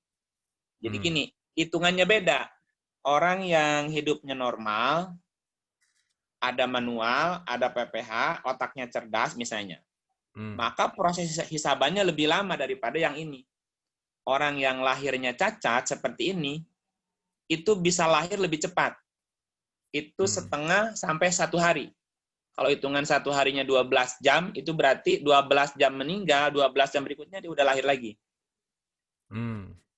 Jadi orang yang hidup belum tadi nggak diberi kesempatan yang tadi, bekal tadi, maka dia akan diberi kesempatan berikutnya lebih cepat daripada yang normal tadi. Jadi gini, mati jam berapa sekarang? Mati jam 3. Itu dia lebih akan dibangkitkan lebih cepat. Itu setengah atau 1 hari jaraknya itu. Jadi kalau meninggal jam 6 pagi, jam 6 pagi besok dia udah lahir lagi. Atau minimal jam 6 pagi lahir, mati, jam 6 maghrib dia lahir lagi. Hitungnya setengah hari, ayatnya gitu. Setengah atau sehari saja gitu. Diberi kesempatan kedua gitu. Jadi jangan khawatir, nggak apa-apa. Itu bagian episode ujian bagi orang sekitarnya aja. Terus kalau misalnya si PPH-nya nggak berfungsi gara-gara kelakuannya gimana? Oh, lain cerita. Itu dia nerima akibat namanya. Dia bayar utang namanya. Beda lagi, nah itu hukumannya. Itu namanya azab jahanam namanya. Nah, itu ada di surat Yasin itu. Cerita itu. Ya, jadi inilah jahanam yang kamu ingkari dulu. Dia nggak bisa berjalan, nggak bisa melihat, nggak bisa mundur itu. Di Yasin itu ada itu. Itu akibat perbuatan dia adalah berupa azab buat dia gitu. Nah, gitu ya. Oke, berarti ini kita udah masuk ke tadi poinnya adalah diuji dan ini adalah bekal ujian, gitu ya kira-kira ya Kang ya? Ya, ke bekal ujian. Bekalnya 3. Bekalnya 3. Manual book, PPH, dan kecerdasan otak. Wahyu juga plus kan? Wahyu. Plus wahyu gitu. Oke. Karena hati dan otak bisa di sini. Oke. Gitu. Mungkin sampai sini boleh disimpulkan dulu Kang. Abis ini kita tanya jawab dulu. Oke, siap. Monggo. Disimpulkan dulu boleh? Diresumekan dulu Kang. Jadi bahwa manusia itu diciptakan tidak sia-sia. Nah, secara umum manusia itu kan terdiri dari 3 unsur. Jasad, bukan jasad, tubuh, badan ya, tubuh, roh dan jiwa. Nah, yang dibicarakan di sini kita tidak bicara secara fisiknya atau tubuhnya, tapi bicara jiwanya. Bahwa jiwa diciptakan tidak ada yang menyaksikan. Dan dia diciptakan bersamaan dengan penciptaan langit bumi. Nah, ketika si anfus atau si jiwa manusia itu diciptakan, sudah ditentukan ketetapannya. Apa ketetapannya? Dia akan mengalami 3 proses. Proses 1, dia akan mengalami pematangan 1 ketika jiwanya amarah. Pematangan 2 ketika jiwanya lawama. Dan dia akan masuk surga ketika jiwanya sudah mutmainnah. Nah, supaya manusia bisa matang sampai ke mutmainnah, maka manusia diciptakan dengan segala perangkatnya. Dan tujuan diciptakannya manusia untuk diuji tadi. Siapa yang terbaik, siapa yang paling tangguh, siapa yang paling bagus karyanya. Nah, supaya manusia itu mampu menjadi yang tangguh, yang terbaik, maka manusia diciptakan untuk diuji. Siapa nih yang paling tangguh? Kan mesti diuji. Nah, ketika diuji, Tuhan kasih manusia petunjuk, manual book tadi, berupa kitab atau Quran. Selain Quran, manusia dikasih PPH, kemampuan pendengaran, penglihatan, dan hati. Dan selain PPH juga dikasih kecerdasan otak, plus wahyu sebagai ide. Nah, hasil ujiannya ada 4 kelas, 4 peringkat.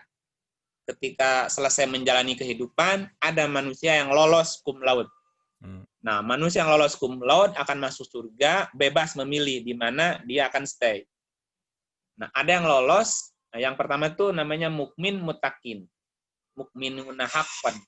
Yang lulus sebagai muhsin, orang yang baik atau berbuat baik akan masuk surga juga, tapi dikatrol. Nah, yang ketiga, yang lulus muslim. Muslim lulus tapi bersyarat dia masuk surga setelah dia melengkapi kekurangannya.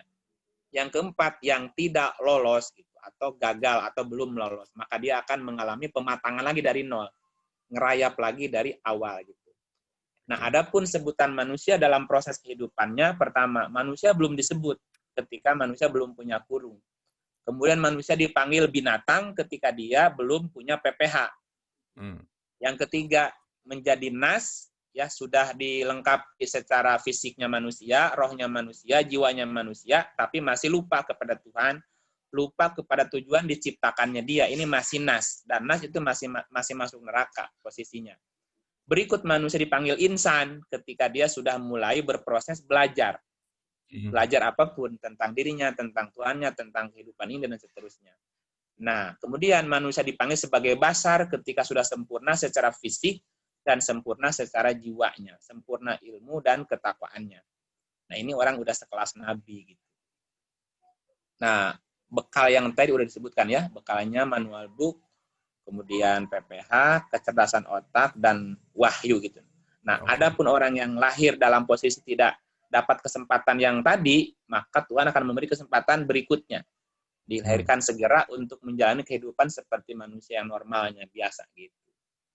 Barangkali begitu kesimpulan sementaranya. Oke. Ini kayaknya kalau dilanjutin soalnya muternya panjang lagi pasti gitu ya. Jadi kita simpulkan dulu dan saya rasa kita diskusi dulu nih supaya seru gitu. Supaya siapa ada yang pertanyaan, ada yang mau memberikan apresiasi atau ada yang mau berdiskusi, dipersilakan Ibu dan Bapak. Hatur nuhun Kang Iip. Yap, monggo. Oke, silakan Ibu dan Bapak. Siapa tahu ada yang mau dari apa yang kita bahas atau apapun kita free talk, kita open discussion. Baik berkaitan ataupun tidak berkaitan juga nggak apa-apa, karena tidak berkaitan pun nanti Kang Iip tuh paling hebat untuk ngait-ngaitin gitu ya, hebat pokoknya, jadi berkaitan aja. Intinya begitu. Oke, siapa ada yang mau bertanyakah dulu sampai sini? Karena waktu kita sampai jam 3. Ada waktu 10 menit. Ada 10 menit untuk diskusi, tanya jawab, atau ada yang yang mau didiskusikan. Oke, mau raise hand boleh, mau lewat chat boleh, mau dadah-dadah juga boleh lah. Saya lihat satu-satu nih. Tapi kalau dadah-dadah jangan lupa dibuka kameranya ya. Nanti kameranya.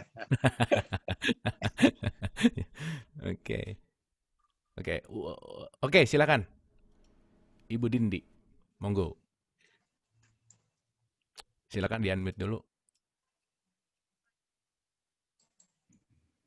Iya, silakan. Terima kasih Kang Abu, Kang Iip. Ya. Saya ada catatan saya nih Kang. Bagaimana tadi Tuhan menciptakan manusia untuk diuji. Kemudian kita yang sekarang sudah lolos, bukan kita, ada manusia yang sudah lolos dari ujian-ujian semasa hidupnya itu. Bukankah tujuan akhir dari manusia itu, penciptaan Tuhan itu kembali kepada Tuhan? Innalillahi wa inna ilaihi raji'un. Nah, tadi berbagai dengan 4 tingkat manusia, ke tingkat kejadian, itu kapan dia bisa bersatu gitu dengan Tuhan, kembali kepada Tuhan? Oke. Terima kasih. Pertanyaannya bagus banget. Silakan Kang Iip. Iya, pertanyaannya bagus, jawabannya belum tentu bagus nih. Silakan. Iya. Kalau ada pernyataan bahwa tujuan akhir perjalanan hidup manusia adalah kembali kepada Tuhan. Karena kita kan dari Tuhan.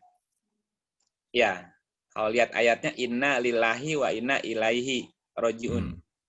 Kita ini dari Allah akan kembali kepada Allah. Nah, kalau kemudian diterjemahkan Allahnya sebagai Tuhan gitu. Nah, dalam bahasa Quran, Tuhan itu ada 3 sebutan gitu. Tuhan sebagai Allah, ya. Tuhan sebagai Rob, Tuhan sebagai Ilah. Ya, Tuhan sebagai Allah ketika kita bicara kenyataan. Ketika kita bicara realitas.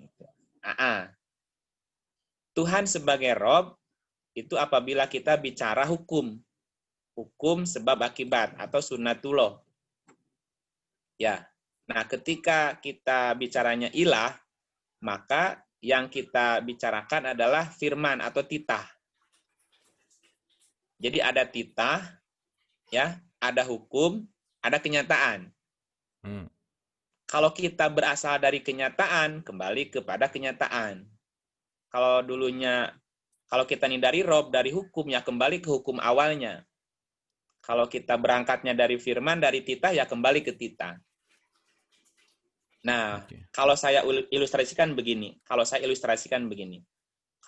kita ini sebagai bintang film lah, atau ingin menjadi seorang bintang film. Kan pilihannya menjadi pemain figuran, menjadi pemeran utama, atau menjadi kemudian ingin jadi sutradara plus produser gitu. Ada orang yang bertahan di pemain figuran. tidak jadi pemeran utama. Nah, ada orang yang dari pemain figuran naik menjadi pemeran utama. Dan berikutnya dia menjadi sutradara. Dan dia menjadi produser. Manusia itu seperti begitu. Ada manusia yang lahir pertama sebagai figuran, kemudian jadi pemeran utama. Dan dia berikutnya menjadi sutradara. Nah, jadi di antara sekian banyak manusia di muka bumi, itu ada yang sudah jadi sutradara. Itu yang dalam bahasa Quran namanya kami. Kami itu udah jadi manusia dewa sebetulnya. Dialah yang mengatur bagaimana alam ini, bagaimana manusia ini. Gini, kalau saya katakan, Presiden tahun 2024 dia sudah punya draftnya tuh. Ini corona akan berakhir tahun berapa, bulan berapa, dia udah tahu draftnya tuh. Karena dia sutradaranya, bagian dari sutradara yang menjalankan sandiwara kehidupan ini gitu. Jadi ada manusia di kelas pemain tadi, figuran, ada manusia yang sudah naik di kelas pemeran utama, ada yang udah disutradara, yang menyutradarai cerita itu, dan sekaligus dia sebagai produsennya gitu. Nah, kelas kita di mana? Kalau dikatakan kita akan kembali kepada Tuhan, kembali kemana nih? Kembali ke sebuah realitas, kembali yang mengatur hukum, atau kembali kepada orang yang mengeluarkan, yang mengatur titahnya gitu. Itu pilihan, kembali ke Allah, kembali ke Rob, atau kembali ke ilah gitu. Atau kita di tiga-tiganya. Itu yang nanti jadi kami itu. Inna lillahi wa inna ilaihi. Makanya bahasanya kami. Kami dari Allah dan akan kembali kepada Dia gitu. Dari Allah kembali ke Allah. Nah, masalahnya untuk bisa kembali ke Allah itu yang harus tahu jalannya gitu. Jalan mana yang bisa ditempuh. Terus kendaraannya apa untuk bisa kembali ke Dia gitu. Nah, dari kelas tadi yang kelas lulus cum laude, lulus biasa, yang lulus bersyarat dengan yang tidak lolos. Yang udah bisa dipastikan kembali itu yang cum laude. Cum laude itu bisa milih apakah dia stay di surga atau dia ingin turun kembali ke bumi untuk ikut mengatur jadi sutradara gitu. Jadi sutradara di muka bumi. Dan biasanya orang ini nggak kelihatan. Sutradara mah kan di belakang yang ngatur gitu. Kalau misalnya dia milih nggak turun lagi untuk bareng sama Allah aja gitu misalkan. Maksudnya dalam tanda petik kan ilahi rojiun, pandangannya adalah kembali ke Tuhan gitu ya. Kembali beserta Tuhan lah gitu. Bisa gitu. Ya, ketika dia kembali ke Tuhan istirahat nggak? Pertanyaannya gitu. Menyatu kan intinya kan. Ya, ketika dia menyatu dengan Tuhan, kembali kepada Tuhan, Tuhannya sendiri istirahat apa tidak? Enggak lah. Nah, berarti gitu. Dijawabnya sendiri. Jadi orang yang kembali kepada Tuhan adalah orang yang tidak berhenti berkarya. Karyanya apapun, nanti dia yang membuat sebuah rencana gitu. La ta'khuduhu sinatun wala naum gitu. Tuhan tuh tidak ngantuk dan tidak tidur. Tuhan nggak istirahat. Tuhan ora sare. Ora sare apa ya? Iya. Oke. Oke. Dikit Kang, karena tadi ada Allah Rob ilah. Kalau la ilaha illallah, berarti maksudnya gimana Kang? Tidak ada titah kecuali tidak realitas. Ada pernyataan kecuali kenyataan. Oke. Jadi gini, buatlah pernyataan yang sesuai dengan kenyataan. Oke. Orang yang membuat pernyataan tidak sesuai dengan kenyataan, dia orang yang tidak bertuhan. Oke. Atau tidak bertauhid namanya. Nggak ngomong A, kenyataannya gitu ya? B. Iya, gitu. La ilaha illallah, tiada pernyataan kecuali kenyataan. Tiada titah kecuali Allah. Oke. Gitu. Ya, walaupun mulutnya la ilaha illallah. Tapi apa yang dia lakukan dengan apa yang dia perbuat beda-beda. Dengan ucapannya gitu. Ucapan ngomong A, perbuatan B. Nah, itu berarti kan ya dia tidak bertuhan sebetulnya. Tidak bertauhid gitu bahasanya. Oke. Sip. Ibu Dindi, sementara itu jawabannya. Kan tidak sebagus pertanyaannya kan? Enggak. Jawaban tuh nggak usah bagus, kayak yang penting bikin bingung. Nah, kalau udah bingung baru. Silakan Ibu sebentar saya mute. Ya, silakan. Boleh di-unmute dulu Ibu Dindi.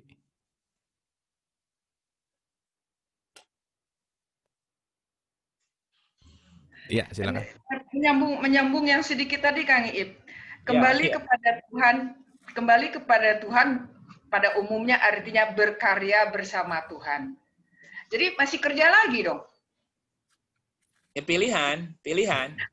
Okay. Kerja tapi beda posisi, Bu. Udah nggak kelihatan kerjanya. Iya, kelihatannya kan nggak mesti kelihatan kerjanya. Baik. Paham. Iya. Oke, thank you. Kalau ingin kembali ke Tuhan itu nggak istirahat soalnya nih. Yang istirahat kan manusia, ya. Dulu mungkin kita pernah bahas ada kesadaran sutradara, ada kesadaran aktor, kesadaran layar gitulah kira-kira. Kita mau jadi yang mana? Nah, kita mau ambil posisi di mana? Mau jadi layar, mau jadi aktor, apa mau jadi sutradara, itu aja. Iya. Oke, jadi mungkin gini kali ya, kita mungkin udah terlalu capek hidup, jadi pengen pulang, pengen udahan gitu, Kang, ceritanya, Kang. Pengen rebahan, boleh. Rebahan boleh. Iya, boleh lah. Boleh. Ya, kalau di surga nggak ada waktu rebahan kan bukan surga namanya. Okay. Ya, tapi kan yang penting kesadarannya. Sadar kita sedang apa? Sedang ada di layar, sedang di aktor, apa sedang di sutradara nih? Iya. Atau sadar kita ini layarnya belum nyala nih. Betul. Ini bagus dikaryakan lagi setelah pensiun jadi manusia. Iya, kan ada saatnya istirahat dulu. Ada saatnya istirahat. Holding room. Ada. Oke. Terima kasih. Ada lagi? Oh iya, ini satu nih dari Ibu Yayu. Kang, kalau berkali-kali hidup untuk urusan bin dan bintinya gimana? Ortunya beda-beda. Nah, ini berkaitan sama garis keturunan nih. Gimana kira-kira Kang Iep? Iya, kan gini, boleh nggak mengawini ibu? Nggak boleh. Kecuali ibu yang di masa lalu. Dulu pernah jadi ibu, sekarang nggak jadi ibu, boleh lah. Mantan ibu kan boleh. Oke. Jadi kan bin itu kan dikaitkan dengan posisi yang sekarang kita lahir. Nggak ada kaitan sama masa lalu ya. Ya, oke. Nggak ada. Makanya ada ayat diharamkan menikahi ibumu, saudaramu dan bla bla bla, kecuali yang pernah terjadi di masa lalu. Masa lalu kita pernah ada hubungan nih, ayah ibu dengan dia dulu. Sekarang tetanggaan sama dia, ya nggak apa-apa nikah sama dia. Orang bukan ibunya sekarang kok. Jadi bin dan binti itu untuk kelahiran biologis yang saat ini gitu. Oke. Nggak ada masalah bin dan binti. Dan kan gini, nah bin dan binti itu nanti kita bicaranya keluarga. Nah dalam Quran itu ada 10 istilah keluarga. Ada keluarga sedarah, nasab ya, ada keluarga sepaham, seideologis, ada keluarga seorganisasi, ada keluarga semarga, ada keluarga dalam arti, nanti kita bahas keluarga. Yang ke-11 keluarga geng daster, Kang Iip. Yang itu ada 11, kurang 1 Quran. Oh gitu, keluarga geng daster. Iya. Nah, binti itu keluarga biologis, keluarga darah. Biologis ya. Oke. Kalau sudah tidak sedarah nggak masalah. Oke. Sip. Ada lagi Ibu dan Bapak yang mau disampaikan atau mau mengapresiasi? Kayaknya saya cek satu-satu dulu siapa tahu ada. Oke, Kang Weli ya. Ya, silakan. Silakan Pak Weli. Oke, sebentar. Iya, silakan di-unmute. Oke, baik. Ini saya mau tanya nih masalah soal jiwa yang mutmainah ini. Ya, itu kan surga ya? Iya. Ya, itu surga berbentuk tempat atau kondisi? Yang di surah 89 ya? Iya. Masuklah ke dalam surgaku. Jannati. Ya. Tempat nanti atau kondisi, Pak? Mesti dibahas panjang nih. Tergantung. Okay. Iya. Surga itu. Oke, Pak, pertanyaannya itu aja. Oke, terima kasih Pak Weli. Terima kasih. Silakan Kang Iep. Iya, surga tempat apa surga kondisi? Bisa dipisah nggak antara kondisi dan tempat? Kondisi dan tempat? Tergantung ya. Di satu tempat bisa terkondisi beda-beda. Ya, dalam satu tempat bisa terkondisikan beda-beda. Atau satu kondisi bisa terjadi di beberapa tempat, bisa nggak ya? Bisa banget, benar. Satu kondisi bisa terjadi di yes. Jadi surga itu kan perumpamaan. Surga itu sebuah perumpamaan. Dan surga itu satu akar kata dengan jin, janin, jannah, sama jan. Ya, janin itu dari akar kata yang sama. Janin itu kan bayi di kandungan, di rahim, nyaman. Jan itu artinya ular.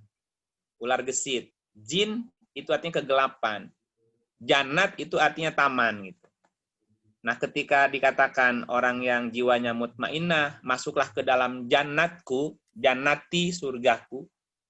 Nah, jannat di situ adalah apa? Kalau bisa nggak masuklah ke dalam kandunganku gitu, seperti janin. Atau masuklah ke alam, bukan ke alam, ke dalam dunia gelapku gitu. Karena Tuhan itu kan gelap, gaib namanya. Gaib itu kan artinya kegelapan, gelap. Dan nggak ada yang bisa ngalahin gelap gitu. Yeah. Tuhan tuh gaib berarti gelap. Atau jan itu sesuatu yang seperti ular gesit. Jadi masuk ke dalam surgaku bisa bermakna tempat, bisa bermakna fisik gitu. Karena situasi. Karena situasi juga pasti ada tempatnya. Walaupun dalam satu tempat bisa terjadi banyak situasi gitu. Ya tergantung kita memaknainya sih sebetulnya. Yeah. Secara umum surga itu sih sebetulnya suasana. Yeah. Walaupun beda tempatnya, suasananya sama gitu. Katakanlah seperti suasana bahagia gitu. Suasana bahagia itu kan bisa terjadi di kondisi apapun gitu. Di tempat manapun. Di tempat manapun kita bisa pilih bahagia gitu. Tapi kalau katanya menderita, ya di tempat manapun ya tetap menderita gitu. Kalau memang jiwanya menderita. Masuklah ke dalam surgaku berarti bisa bermakna masuk ke dalam suasana, situasi, bahagia bersamaku. Karena jiwanya udah stabil gitu. Bahagia bersamaku, bersama Tuhan namanya gitu. Tempatnya nggak masalah gitu. Ya. Orang yang tinggal di penjara bisa bahagia kan? Kalau dia menjadi kepala sipir, nggak masalah di penjara, orang dia kerjaannya di situ. Orang di istana bisa menderita kalau kerjaannya bersihin comberan tiap hari, ngedumel mulu kan gitu. Benar. Jadi surga itu pada hakikatnya adalah perumpamaan situasi, kondisi, suasana bahagia gitu. Tempatnya nggak masalah buat dia. Berarti bahagia bersamaku. Masuklah ke dalam surgaku. Bahagialah bersamaku. Gitu bahasanya. Betul. Oke, Pak Weli, kurang lebih seperti itu. Gitu. Dan kalau tadi ada kalimat kekal itu lepas dari ruang dan waktu gitu. Jadi surga kekal itu, Kang, kekal itu ada 3 dalam Quran. Kekal bako, kekal kholada, kekal abada. Ya, fiha abada. Abada itu kekalnya seperti kekalnya mahasiswa. Lama gitu ya. Kekalnya mahasiswa ada keluarnya juga. DO. Nah, ada kekal kholada. Kekalnya kholada itu seperti kampusnya. Abada mahasiswanya pasti ada masa akhirnya juga. Selama-lamanya mahasiswa ya keluar juga pasti. Ada kekal kholada. Kholada itu seperti kampusnya. Lebih lama daripada abada. Ada kekal bako. Kekal bako itu artinya proses pendidikannya. Pendidikan itu nggak bakalan berakhir. Yes. Jadi kholada itu, abada itu kekalnya orang masuk surga. Surganya kekal kholada. Penghuninya abada, surganya kholada, Tuhannya yang punya bahagia itu bako. Bako itu kekal dan tetap nggak berubah. Sip. Tetap dan tidak berubah itu bako. Dan itu hanya Tuhan yang punya. Nah, kekalnya surga itu kholada, kekalnya penghuni surga abada gitu. Nah, kalau kita bersama Tuhan, tadi masuklah ke dalam surgaku. Masuklah ke dalam surgaku, bahagia bersamaku, berarti bahagianya bako. Tapi kalau orang ingin masuk surga, kekalnya ada batasnya. Tergantung. Iya, ada batasnya. Kalau dia kekal bako di tempat manapun bisa jadi surga. Nggak masalah, karena bersama Tuhan. Kalau orang udah bersama Tuhan, iya itu jadi bako. Bahagianya kekal, bahagianya tetap gitu. Sip. Gitu, Pak Weli. Nanti kapan-kapan kita bahas surga ya, lebih detail. Panjang cerita surga ya. Oke. Baik, Ibu dan Bapak. Wah, ini Seru ya, luar biasa. Mudah-mudahan apa yang kita kaji hari ini kita kontemplasikan ke dalam dulu gitu. Karena konsumsi apa yang kita bahas itu bukan untuk di luar, tetapi bagaimana kita move in kan dulu. Supaya setelah move in nanti akan masuk ke dalam kesadaran-kesadaran pewahyuan gitu. Nanti akan keluar kesadaran-kesadaran yang lebih dalam lagi. Dan kita akan mendapatkan makna setelah apa yang kita sadari, renungkan itu akan menjadi suatu rasa di dalamnya. Mudah-mudahan siang hari ini apa yang dikaji dan disampaikan oleh Kang Iip membawa impact terhadap rasanya gitu lah kira-kira. Kang Iip, hatur nuhun. Kita udah jam 3 lebih sedikit gitu. Ada kata-kata penutup Kang Iip, silakan. Kata-kata penutupnya semoga judul yang diberikan di atas bisa terjawab, semoga. Oke, dan mungkin ini harus ada serial berikutnya kali ya, nggak mungkin. Iya. Ya. Nah, mudah-mudahan nanti kita akan bisa melanjutkan. Harapan saya gitu. Semoga kita bisa menentukan arah tujuan hidup kita, termasuk tujuan hidup kita apa gitu. Dan saya tidak bisa mengintervensi itu. Iya. Ya, itu dikembalikan kepada masing-masing. Dan semoga setiap kita bisa menemukan itu jawabannya. Dan jangan pernah berhenti, jangan pernah menyetop pertanyaan itu. Apa tujuan hidup saya? Biar terus ngalir aja. Setuju. Begitu saja, terima kasih. Hatur nuhun, Kang Iip. Boleh tepuk tangan untuk Kang Iip. Seru ya siang hari ini, mind blowing seperti biasa. Terlihat dari kamera dari layar di sini udah mulai keluar asap-asap gitu di sini. Udah mulai mengepul ada asap. Oke, hatur nuhun. Mohon maaf lahir dan batin. Wabillahi taufiq wal hidayah. Assalamualaikum warahmatullahi wabarakatuh.